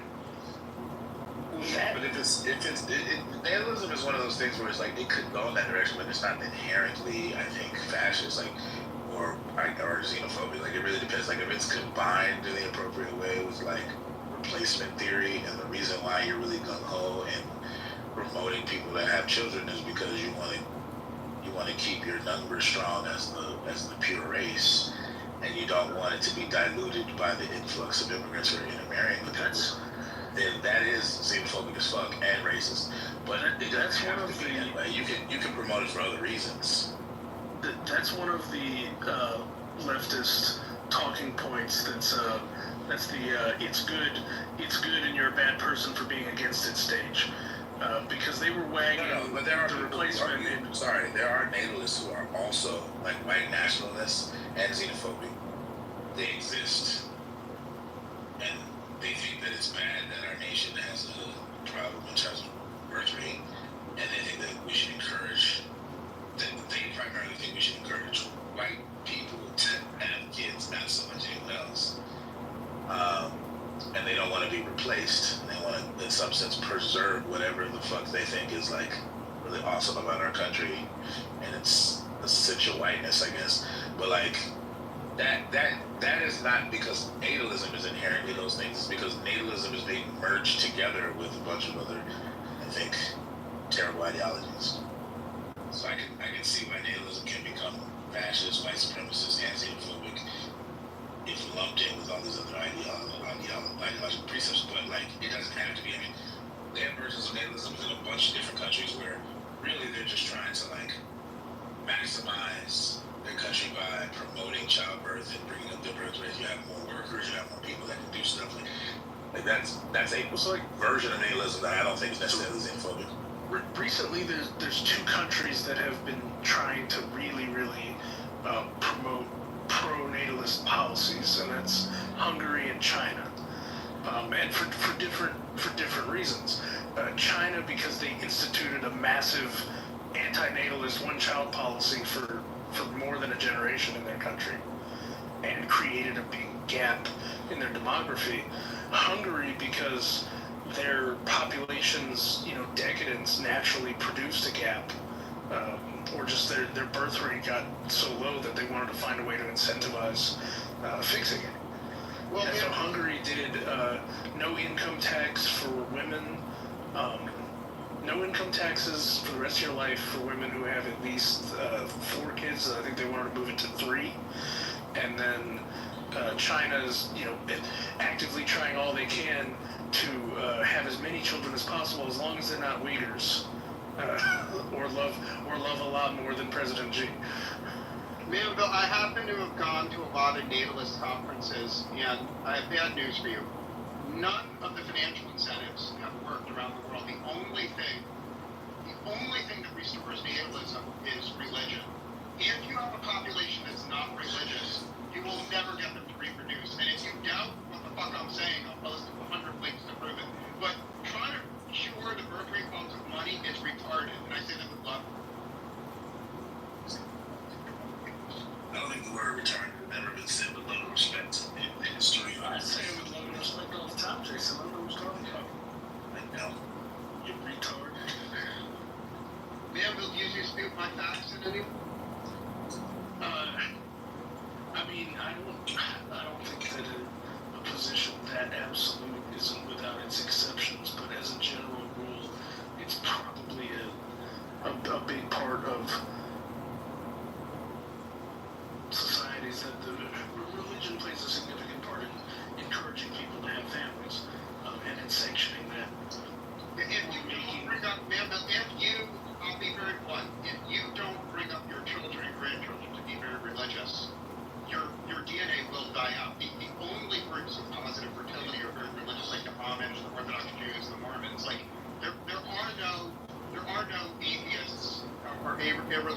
that are not heading for extinction. It just doesn't exist across any demographic. Right.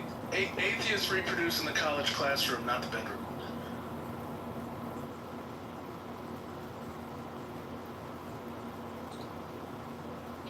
Well, I don't want to derail the room. Is Elon Musk religious? Because Elon Musk has like 8 baby mamas from. Well, his dad was very, his dad is very borderline cult leaderish.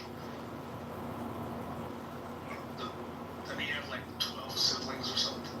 I don't know, Black, if you live near Whitehaven in Berkeley, but Whitehaven and Berkeley hosts a lot of analyst conferences and they're very revelatory if you have a deep interest in the topic, which I don't.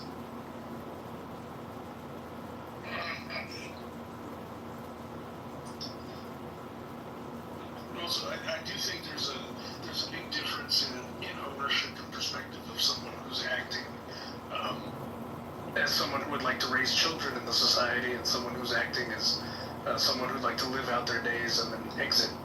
Well, it sort of explains, like, a lot of the woke leftist religion is the natural parental love for their kids is transferred to criminals. So, in other words, if you have a bunch of kids, you love your kids, and that exhausts your love. Like, if you have no children, it's natural for you to love criminals. That's why, like, childless people, if you survey everyone in America that doesn't have children, they much more agree with your honor about letting criminals go free, and all these insane leftist things. A lot of the political divide is a childbearing divide, man. And if you Google it, I think you'll find it.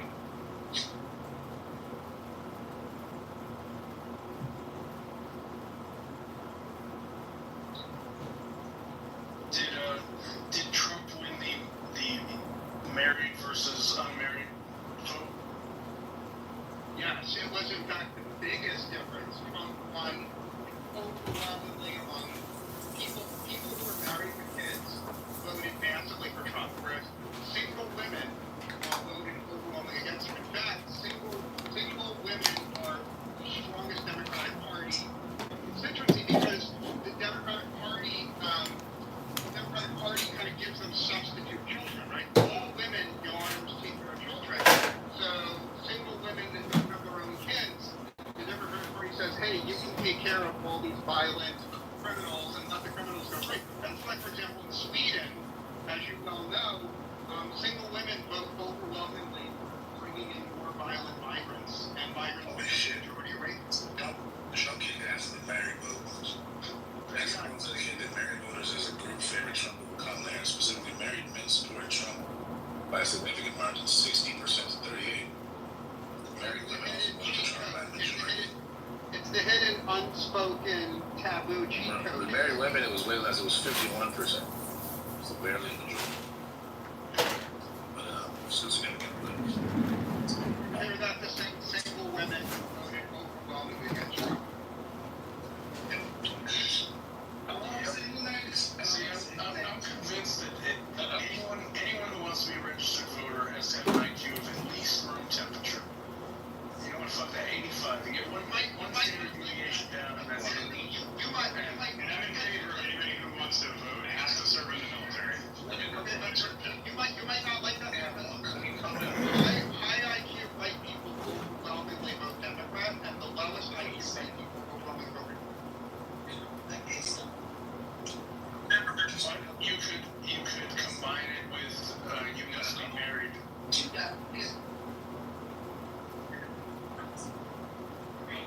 I wonder what the correlation of men who voted for Trump and told their wives that they voted for Kamala. Very high. Isn't that the opposite of what they tried to put out to people? They tried to get the Stepford wife to secretly vote for Kamala. Empathy for both leftist causes is growing among females, and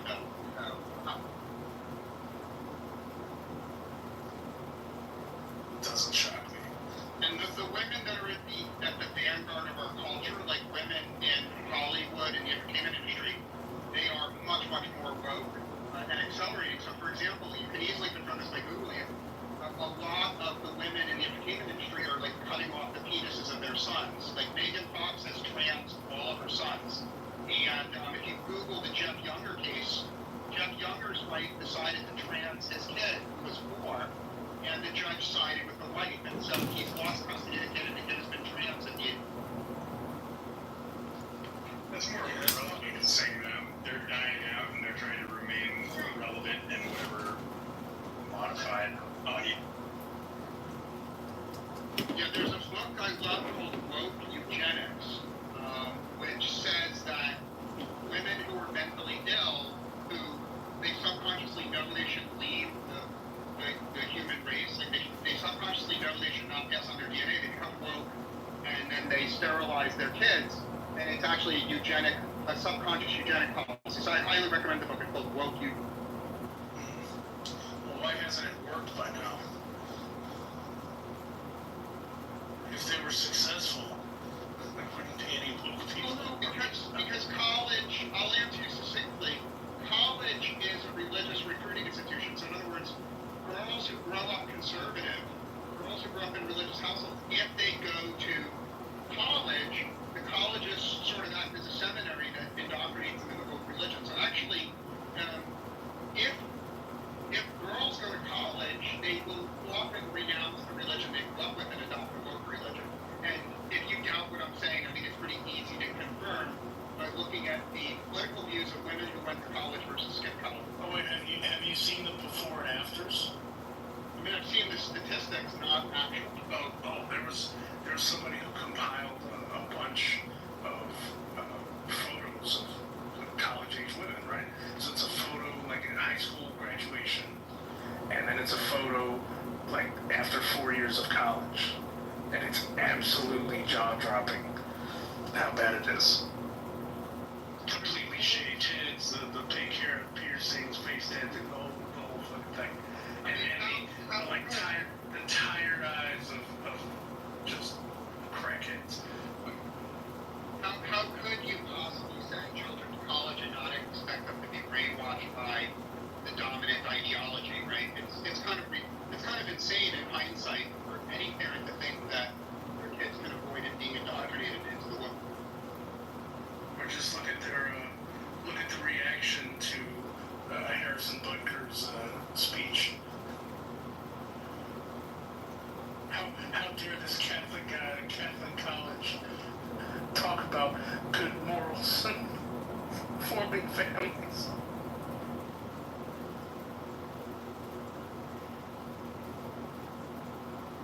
But yeah, they went off the deep end and they're doubling down.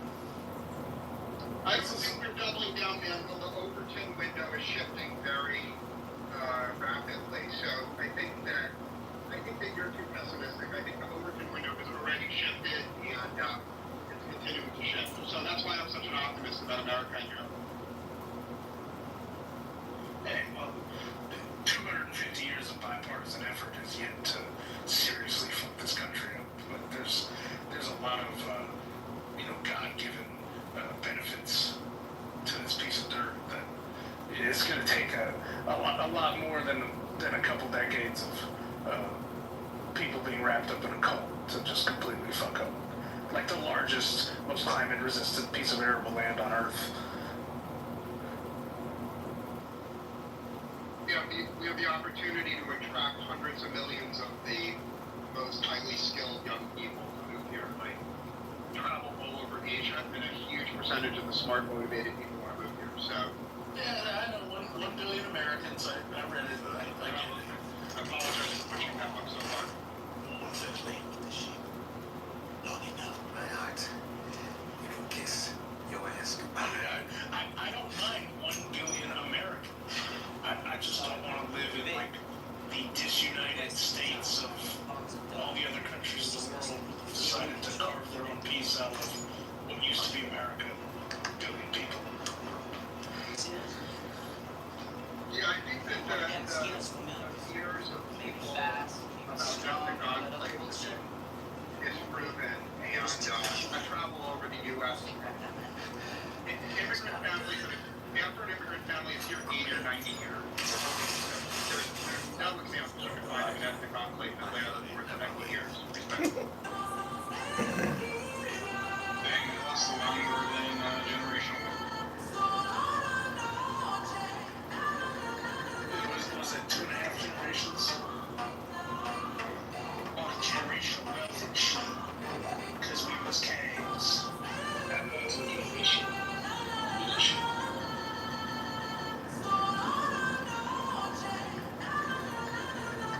I just find reparations. You cannot tell me this stuff. Why do you still help?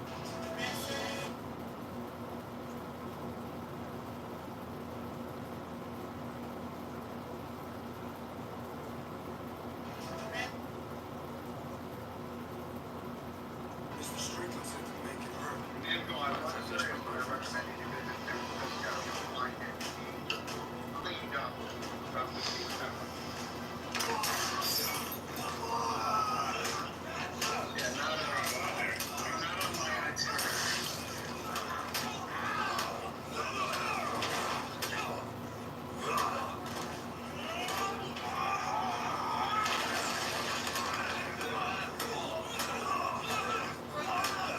We're having Atlanta's population declined.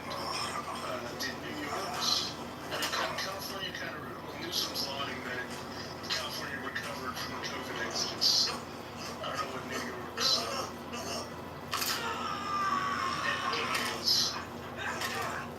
Places that are growing down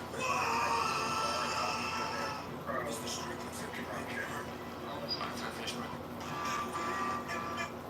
But at the same time, and Bill, the numbers are a little misleading. California is losing people that are net years, and California is gaining people in places like Silicon Valley that pay asset taxes. So, and still today, I know it's James was missing a bunch of people, but many of the smartest, most efficient people in the world still want to move to California. There's a counter effect to that, which is that when people gain a lot real estate wise, moving starts to look like a good option where they can get a little more, for what they've gained. And so, like Town and Country, Florida, Kendall, Florida, which is south of Miami, Brandon, Florida, are in the top 5 for cities that have lost the most population by 2023. Lehigh Acres is next. So Florida has 4 of the top 15.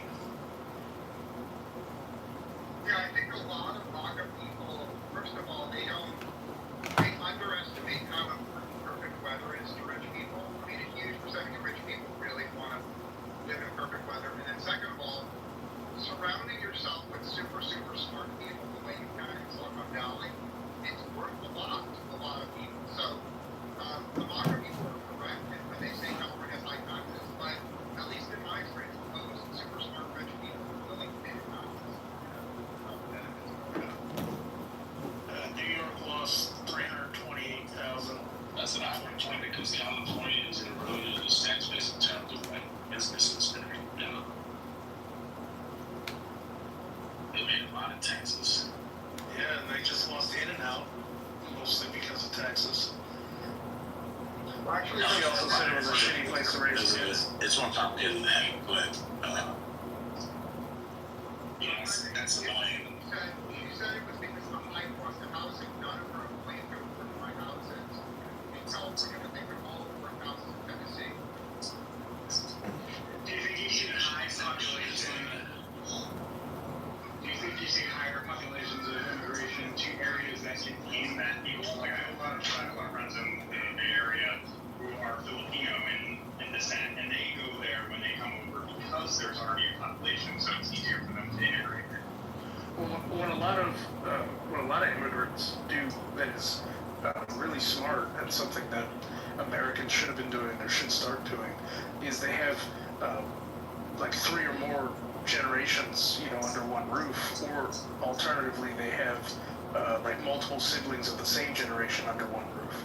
So what you can afford when you pool together and have like 3 brothers buy one large house, be able to take care of the grandparents there, have all their wives there, and have their kids in a better school district and all of that, and they're not stretching individually because they're sharing those costs. That's a much better way to go about things and have an asset that's going to be worth a lot It's in even the future than China. better than you say, because most of the immigrant families I know that do that, they both the mom and the dad work, and the grandparents take care of the children. So if you think about it, like, it's kind of retarded to pay for child care when you can instead have a retired grandma and grandpa take care of the kids for free. And in my experience, I'm happy to hear criticism, but generally in white families, the grandparents are too lazy to get free child care. When in immigrant families, the grandparents are so hardworking, they will give all their kids free child care. By the time a strong, independent white lady has left her law career behind and decides to have children at the super young, fresh age of 42, the grandparents are so close to being in the ground that you can't really trust them to take care of the kids. So No, we need to pull back from that though. We need to pull back from that. I was looking it up. Please, Black. Hold on. No, I was looking it up, and because I thought this, and I just wanted to verify it, but it turns out that there are several ethnic groups that have multi-generations living in one household. Asian Americans who are, an example of it would be Filipino, but Asian Americans in general, so the quarter of Asian Americans live in multi-generational households in total. Hispanic Americans in 2021, 26% of Hispanic Americans lived in multi-generational households. And then Black Americans in 2021, 26% of Black Americans also reside in multi-generational households. I think that's something that's actually been common for U.S. families in those particular demographics for a while. I think it's white Americans who tend not to do this, although some of them do it too, but probably to a lesser extent. Yeah, it's definitely, I'm going to jump in here, because I've actually looked at this, I've tried it twice to bring my household based off of these, I grew up in an area that was a lot of people in generations, and they had generations, so I grew up seeing how well it worked, and I tried to implement that when I became an adult, and it comes down to the boomer generation having everything that they had at their fingerprints. They essentially want to live their best life all the way through to death, not necessarily given to the family. And I'm being a little biased on this. This is on the white side of the racial structure. But yeah, no, it's definitely more prominent in the white community for those elders to be less attached to the grandkids, at least from my own experience. Your experience is mirrored in the data. The data is overwhelmingly terrible for the white community in terms of the willingness of white grandparents to move in and give unlimited free child care is atrocious compared to all other groups. And I hope that's not the only way racist, but But the problem that I'm pointing out is very real. Tell me what generation seems off here on this list, right? Your grandparents are 85, your parents are 60 to 65, and you're not even 25, 26. What's off there? What's missing? and what you're saying is true, man, Bill, but even in white families where everyone reproduces at 27, there's still an unwillingness of the young, healthy, vigorous grandparents to give free child care. So what you're saying is true, but Mr. Chairman, and just taking a look at what's happening, it's a tough construction down there, building basements where And the question for America's future, very expensive work, there's no question about it. in general sense, is how many kids There are was going to have for a long time, we got charged because they've got like 5 to 10 years left, and that's it. Well, I'll answer you. You're going to have very substitute, super highly skilled immigrants. So I'm telling you, the birth rate will shock you and horrify you, but America will do well because we'll just be able to bring in enough super high skilled immigrants. So Tomato, are you going to adopt like 10 Indian kids who scored really high on a placement test and raise them? I'll answer you, man. Though the reason why most MAGA people have hated me for 5 years is specifically because I have pushed for 1 billion Americans. I've pushed for hundreds and hundreds of millions of super high-skilled non-white immigrants.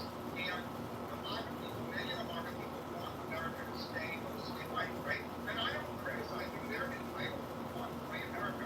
But my vision for America is America will be filled with the smartest, most high-skilled billion people in the world. We'll be a world power.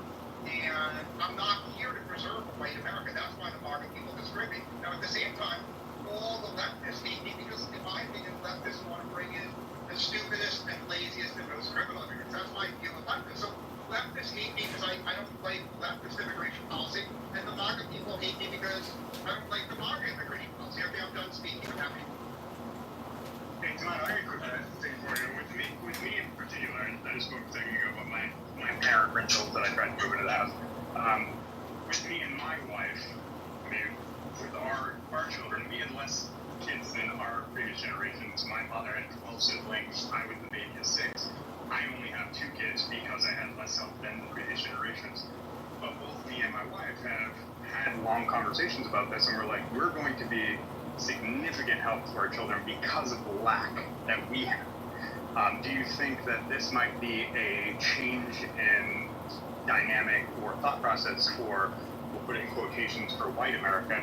Because, like myself, like I said, I had 0 to little help with my children growing up, where I was basically raised by my grandparents. Do you see a demographic change in that? I think what you're doing is wonderful. I think what you're doing is wonderful. I praise you to the moon. I also think when you and your wife retire, you should consider having some extra kids using IVF and surrogates, right? With today's technology, there's no reason why you can't have 4 kids your own using surrogates when you retire. And I think what you're doing is great. However, from a broad demographic standpoint, no. The very, very few white people will do what you're doing. Very few white people will help the kids. And the white birth rate in America, ignoring the super religious white people, the white birth rate in America is going to plummet to less than 1. And you can already see the future of America is already happening in Seoul. In Seoul, the average woman has 0.5 children and dropping. I think that's definitely going to happen to the white population in America. The religious. Well, the Koreans are dead. Like, no, I don't believe any population in human history has bounced back above 1.2 or 1.1 ever. The same thing will happen to atheist white people in America. It's guaranteed that the atheist white birth rate will fall to the same unity level as the birth rate in Seoul. Yeah, in that case, there's done, and there's no white people to save. First of all, the white religious people will continue growing rapidly. I'm only talking about white atheists. Like, they have all white people together. White people are not a monolith. The super religious white people have a very healthy birth rate, and the non-religious ones have a shit birth rate. Yeah, that's true. You know, on the child raising thing, the thing that I think where people are fucking up is because it's easy to really screw up a kid. It's hard to, just inject a crap load of talent on top on something that's not there. You can do a lot of that, when you select your partner. But aside from that, the stay-at-home mom or a grandparent to take care of the kid while you're working instead of using daycare and after-school programs, that's a huge leg up. The 529 savings plans with prepaid college locking in lower rates, that's a great option to have in your back pocket. But I think what kids are where they're being led astray is they're kind of not taking on jobs. They're focusing really intently on school. They're going to college and they're kind of exploding with optionality, and they're going into these really interesting but low paying or not paying at all professions where the only real job prospects are teaching the exact same coursework you just took, and they're sitting there in piles of debt. But hold on, if you could somehow raise your 14 something year old to be able to just like bag groceries at Publix or whatever grocery store, have just or a Home Depot cashier, something entry level with a good company that had really good benefits, their retirement, you would have to work 30 years as a doctor in a major metro area to pass that person. The way the market went in the last. You're correct, but there's already a move in Republican states. You can easily confirm this. There's a move to no longer require college for most government jobs. That is to say, in Republican states, they're eliminating the requirement of a bachelor's degree for most government jobs, and instead they're giving an aptitude test. So if you can teach yourself accounting or computer programming or clerking, you can skip college. Now, already today, the percentage of 17-year-old young men going to college is plummeting. Instead, there's already a move into the more lucrative skilled professions. Obviously, as you would like to see. Now, the other thing that is important for you to acknowledge is, yes, from an economic standpoint, college debt is a bad idea. However, Danville, there's ample evidence that the experience of living in a college dormitory for 4 years, living in a dormitory with people your own age, is necessary for the development of social skills and emotional skills. So, when they do apples to apples comparisons between people who spend 4 years living in the dorm, socializing with people, and people who spend 4 years with their parents, the people who live with their parents for 4 years are pretty fucked up. So, even if you assume, even if you assume that kids learn enough in college, that the education is worth nothing, the evidence, which no one is arguing here, is living in a dormitory for 4 years in a dorm is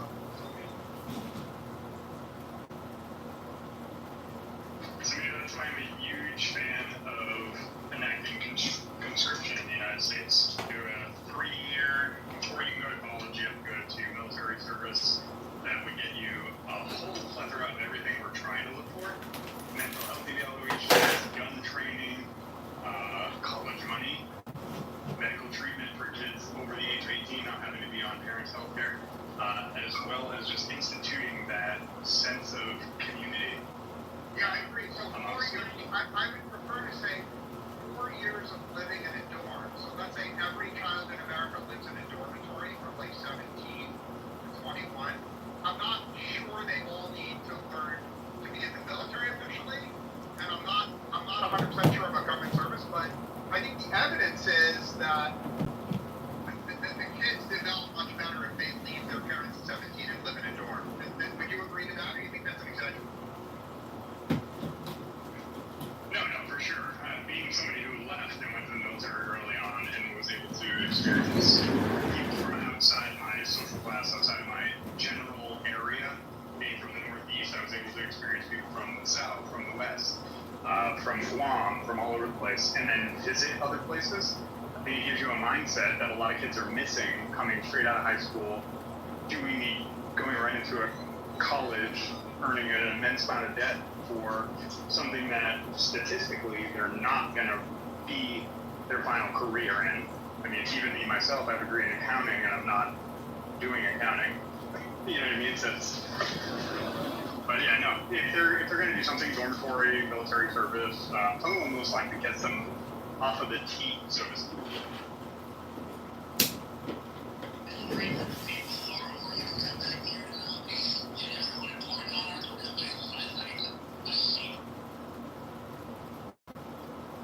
I think there's also evidence that the collapse in the marriage rate in the U.S. It's been an apocalyptic collapse, and the collapse in marriage has preceded the collapse in births.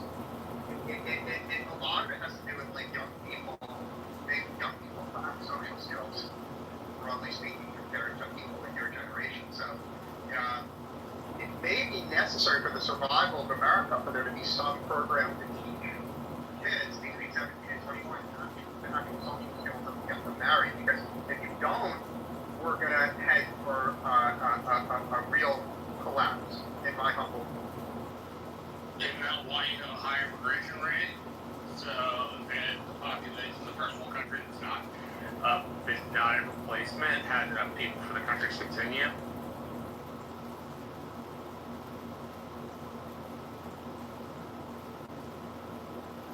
That's a serious question. I'm not asking about immigrants. I'm asking about, traditional migrants. Isn't that the reason we get traditional migrants in the country? We spent an hour talking about how high skilled immigration can rescue America from a low birth rate. So you're correct. Yeah, that's not what I asked. I didn't ask about high skilled immigration. I asked you about immigration period. Well,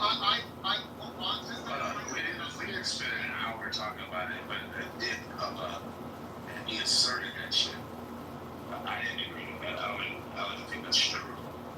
To be fair, it didn't get broached in the room. That's true.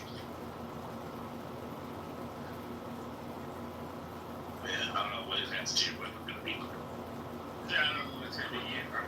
I'm still very curious, right? Don't most first world nations have immigration programs that at least partially help them deal with the fact that their internal replacement rate is below the number it's supposed to be? Well, I'll answer you very briefly. I've always advocated 1 billion Americans. And so when I come on Clubhouse and question for 1 billion Americans, that has to imply a very, very high immigration rate, Marshall. There's no other way to math. 1 billion. 1 billion. You want us to get up there with China and India? You want us to triple our fucking population? Yeah, and then in fact, what time frame? There's a book I posted in the room chat. It's called 1 Billion Americans. It's a very sober, clear plan to get to 1 billion. Yeah, what time frame? What time frame? Over like 3 decades. Already years? That's you realize that the corporation's gone way down. Five-figure rents. That's what it is. Corporation's gone down significantly. 30 years, you want us to triple our population? That's wild. So that's like 300 million per 10 years, roughly? So that's 30 million a year. We'll increase our shit by 30 million a year. It'll be about 200 million a year. Y'all post the book in the room chat. Yeah. Well, I don't know. My math is off, but I don't know. 200 every 10 years. It's 200 every 10 years? Yeah, 200 million times 3.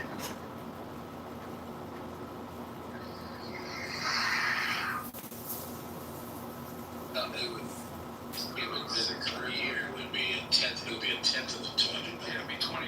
Which is 20 million. 20 a year. Yeah, okay, fine. So my math was not that off, but 20 million a year is incredible. That's what Joe Biden started. No, he didn't. It's not true at all. So 20 million more births in a year. Texas births is crazy.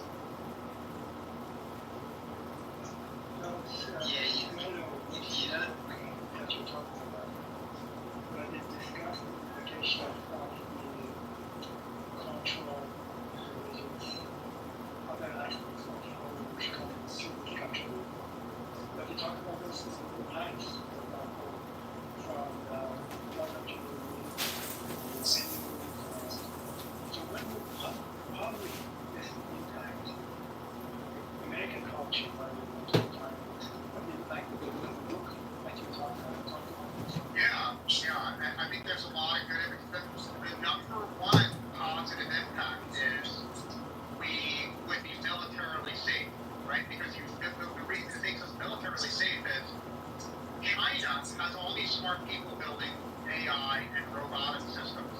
If we open up the immigration system so that every single smart Chinese young person moves here, China doesn't have the force of engineers to oppose us militarily. So if you just do the math, you start by letting in the most skilled engineers in the world. It cripples our enemies and it makes our military stronger without us having to spend money. That's the first way. On this childbirth thing, which I'm more interested in, talk about, is like as was it 2023? We were birthing like 3.6 million babies, so north of 3 million babies a year. To get to 20, you're gonna have to multiply that approximately sevenfold. And it's so significant of an increase that like literally we would have to we'd have to set up a lot of like pregnancy services and all of the hospital beds that these women would need and all of the like prenatal wards and all of that shit. Like we'd have to multiply those things a lot. Like we'd have to probably take some time to actually build the infrastructure in order to even have that many children in a year. All true, but during the baby boom era, when America was growing stronger, we did have a pronatal culture, and the book is very persuasive that, look, I don't expect there's a lot of racists. If you want America's racial balance to stay the same forever, you can't have that high level of immigration. But if you truly don't care about race, and if you truly believe in America with all the smart people in the world living in America, and you can ignore race, it's quite achievable for 7 billion. But not in 30 years, that's not realistic at all. That has something to do with a lot of the approachable things that we have in the country that people come here for. I'd be interested in thinking, John, what would be your thought process on our higher level institutions requiring citizenship or naturalizations for attendance? That would actually open up more opportunity for citizen students to attend these higher education institutions, and also pull in more of those high value new patriots from other countries that were like, hey, you can go to Harvard, you can go to Yale, you need to be naturalized or a citizen or a child of, as opposed to bringing in people from the Emirates, from Europe, who are coming here, getting that school, and bringing that knowledge or that mental equity that they're getting from our country and bringing it back to those other countries. I'll answer you very briefly. America's number one crisis of the next 20 years is China beating us in AI and robotics and military technology. Like we are under threat of being defeated by China all over the world because of the huge number of high school people they have. So if you love America and you're an American patriot and you don't give a fuck about race, it just seems obvious to me that we should invite every single super smart, super skilled young Chinese to move here. And if imagine if the 200 million smartest young Chinese engineers all left China and moved here, then China would be fucked and we would be saved from them defeating us. Now, on the other hand, if the racists win, they come to say the racists want to let in dope Chinese immigrants. Well, if you leave the smart people in China, they will eventually build weapons and fuck up. So, in my view, if you love America, let the Chinese in, and then after you let the Chinese in, start thinking about letting in lots of other smart people, and in particular, prioritize immigrants who are smart from countries that may become our rivals. If you steal the smart people away from other countries, they can't be our rivals.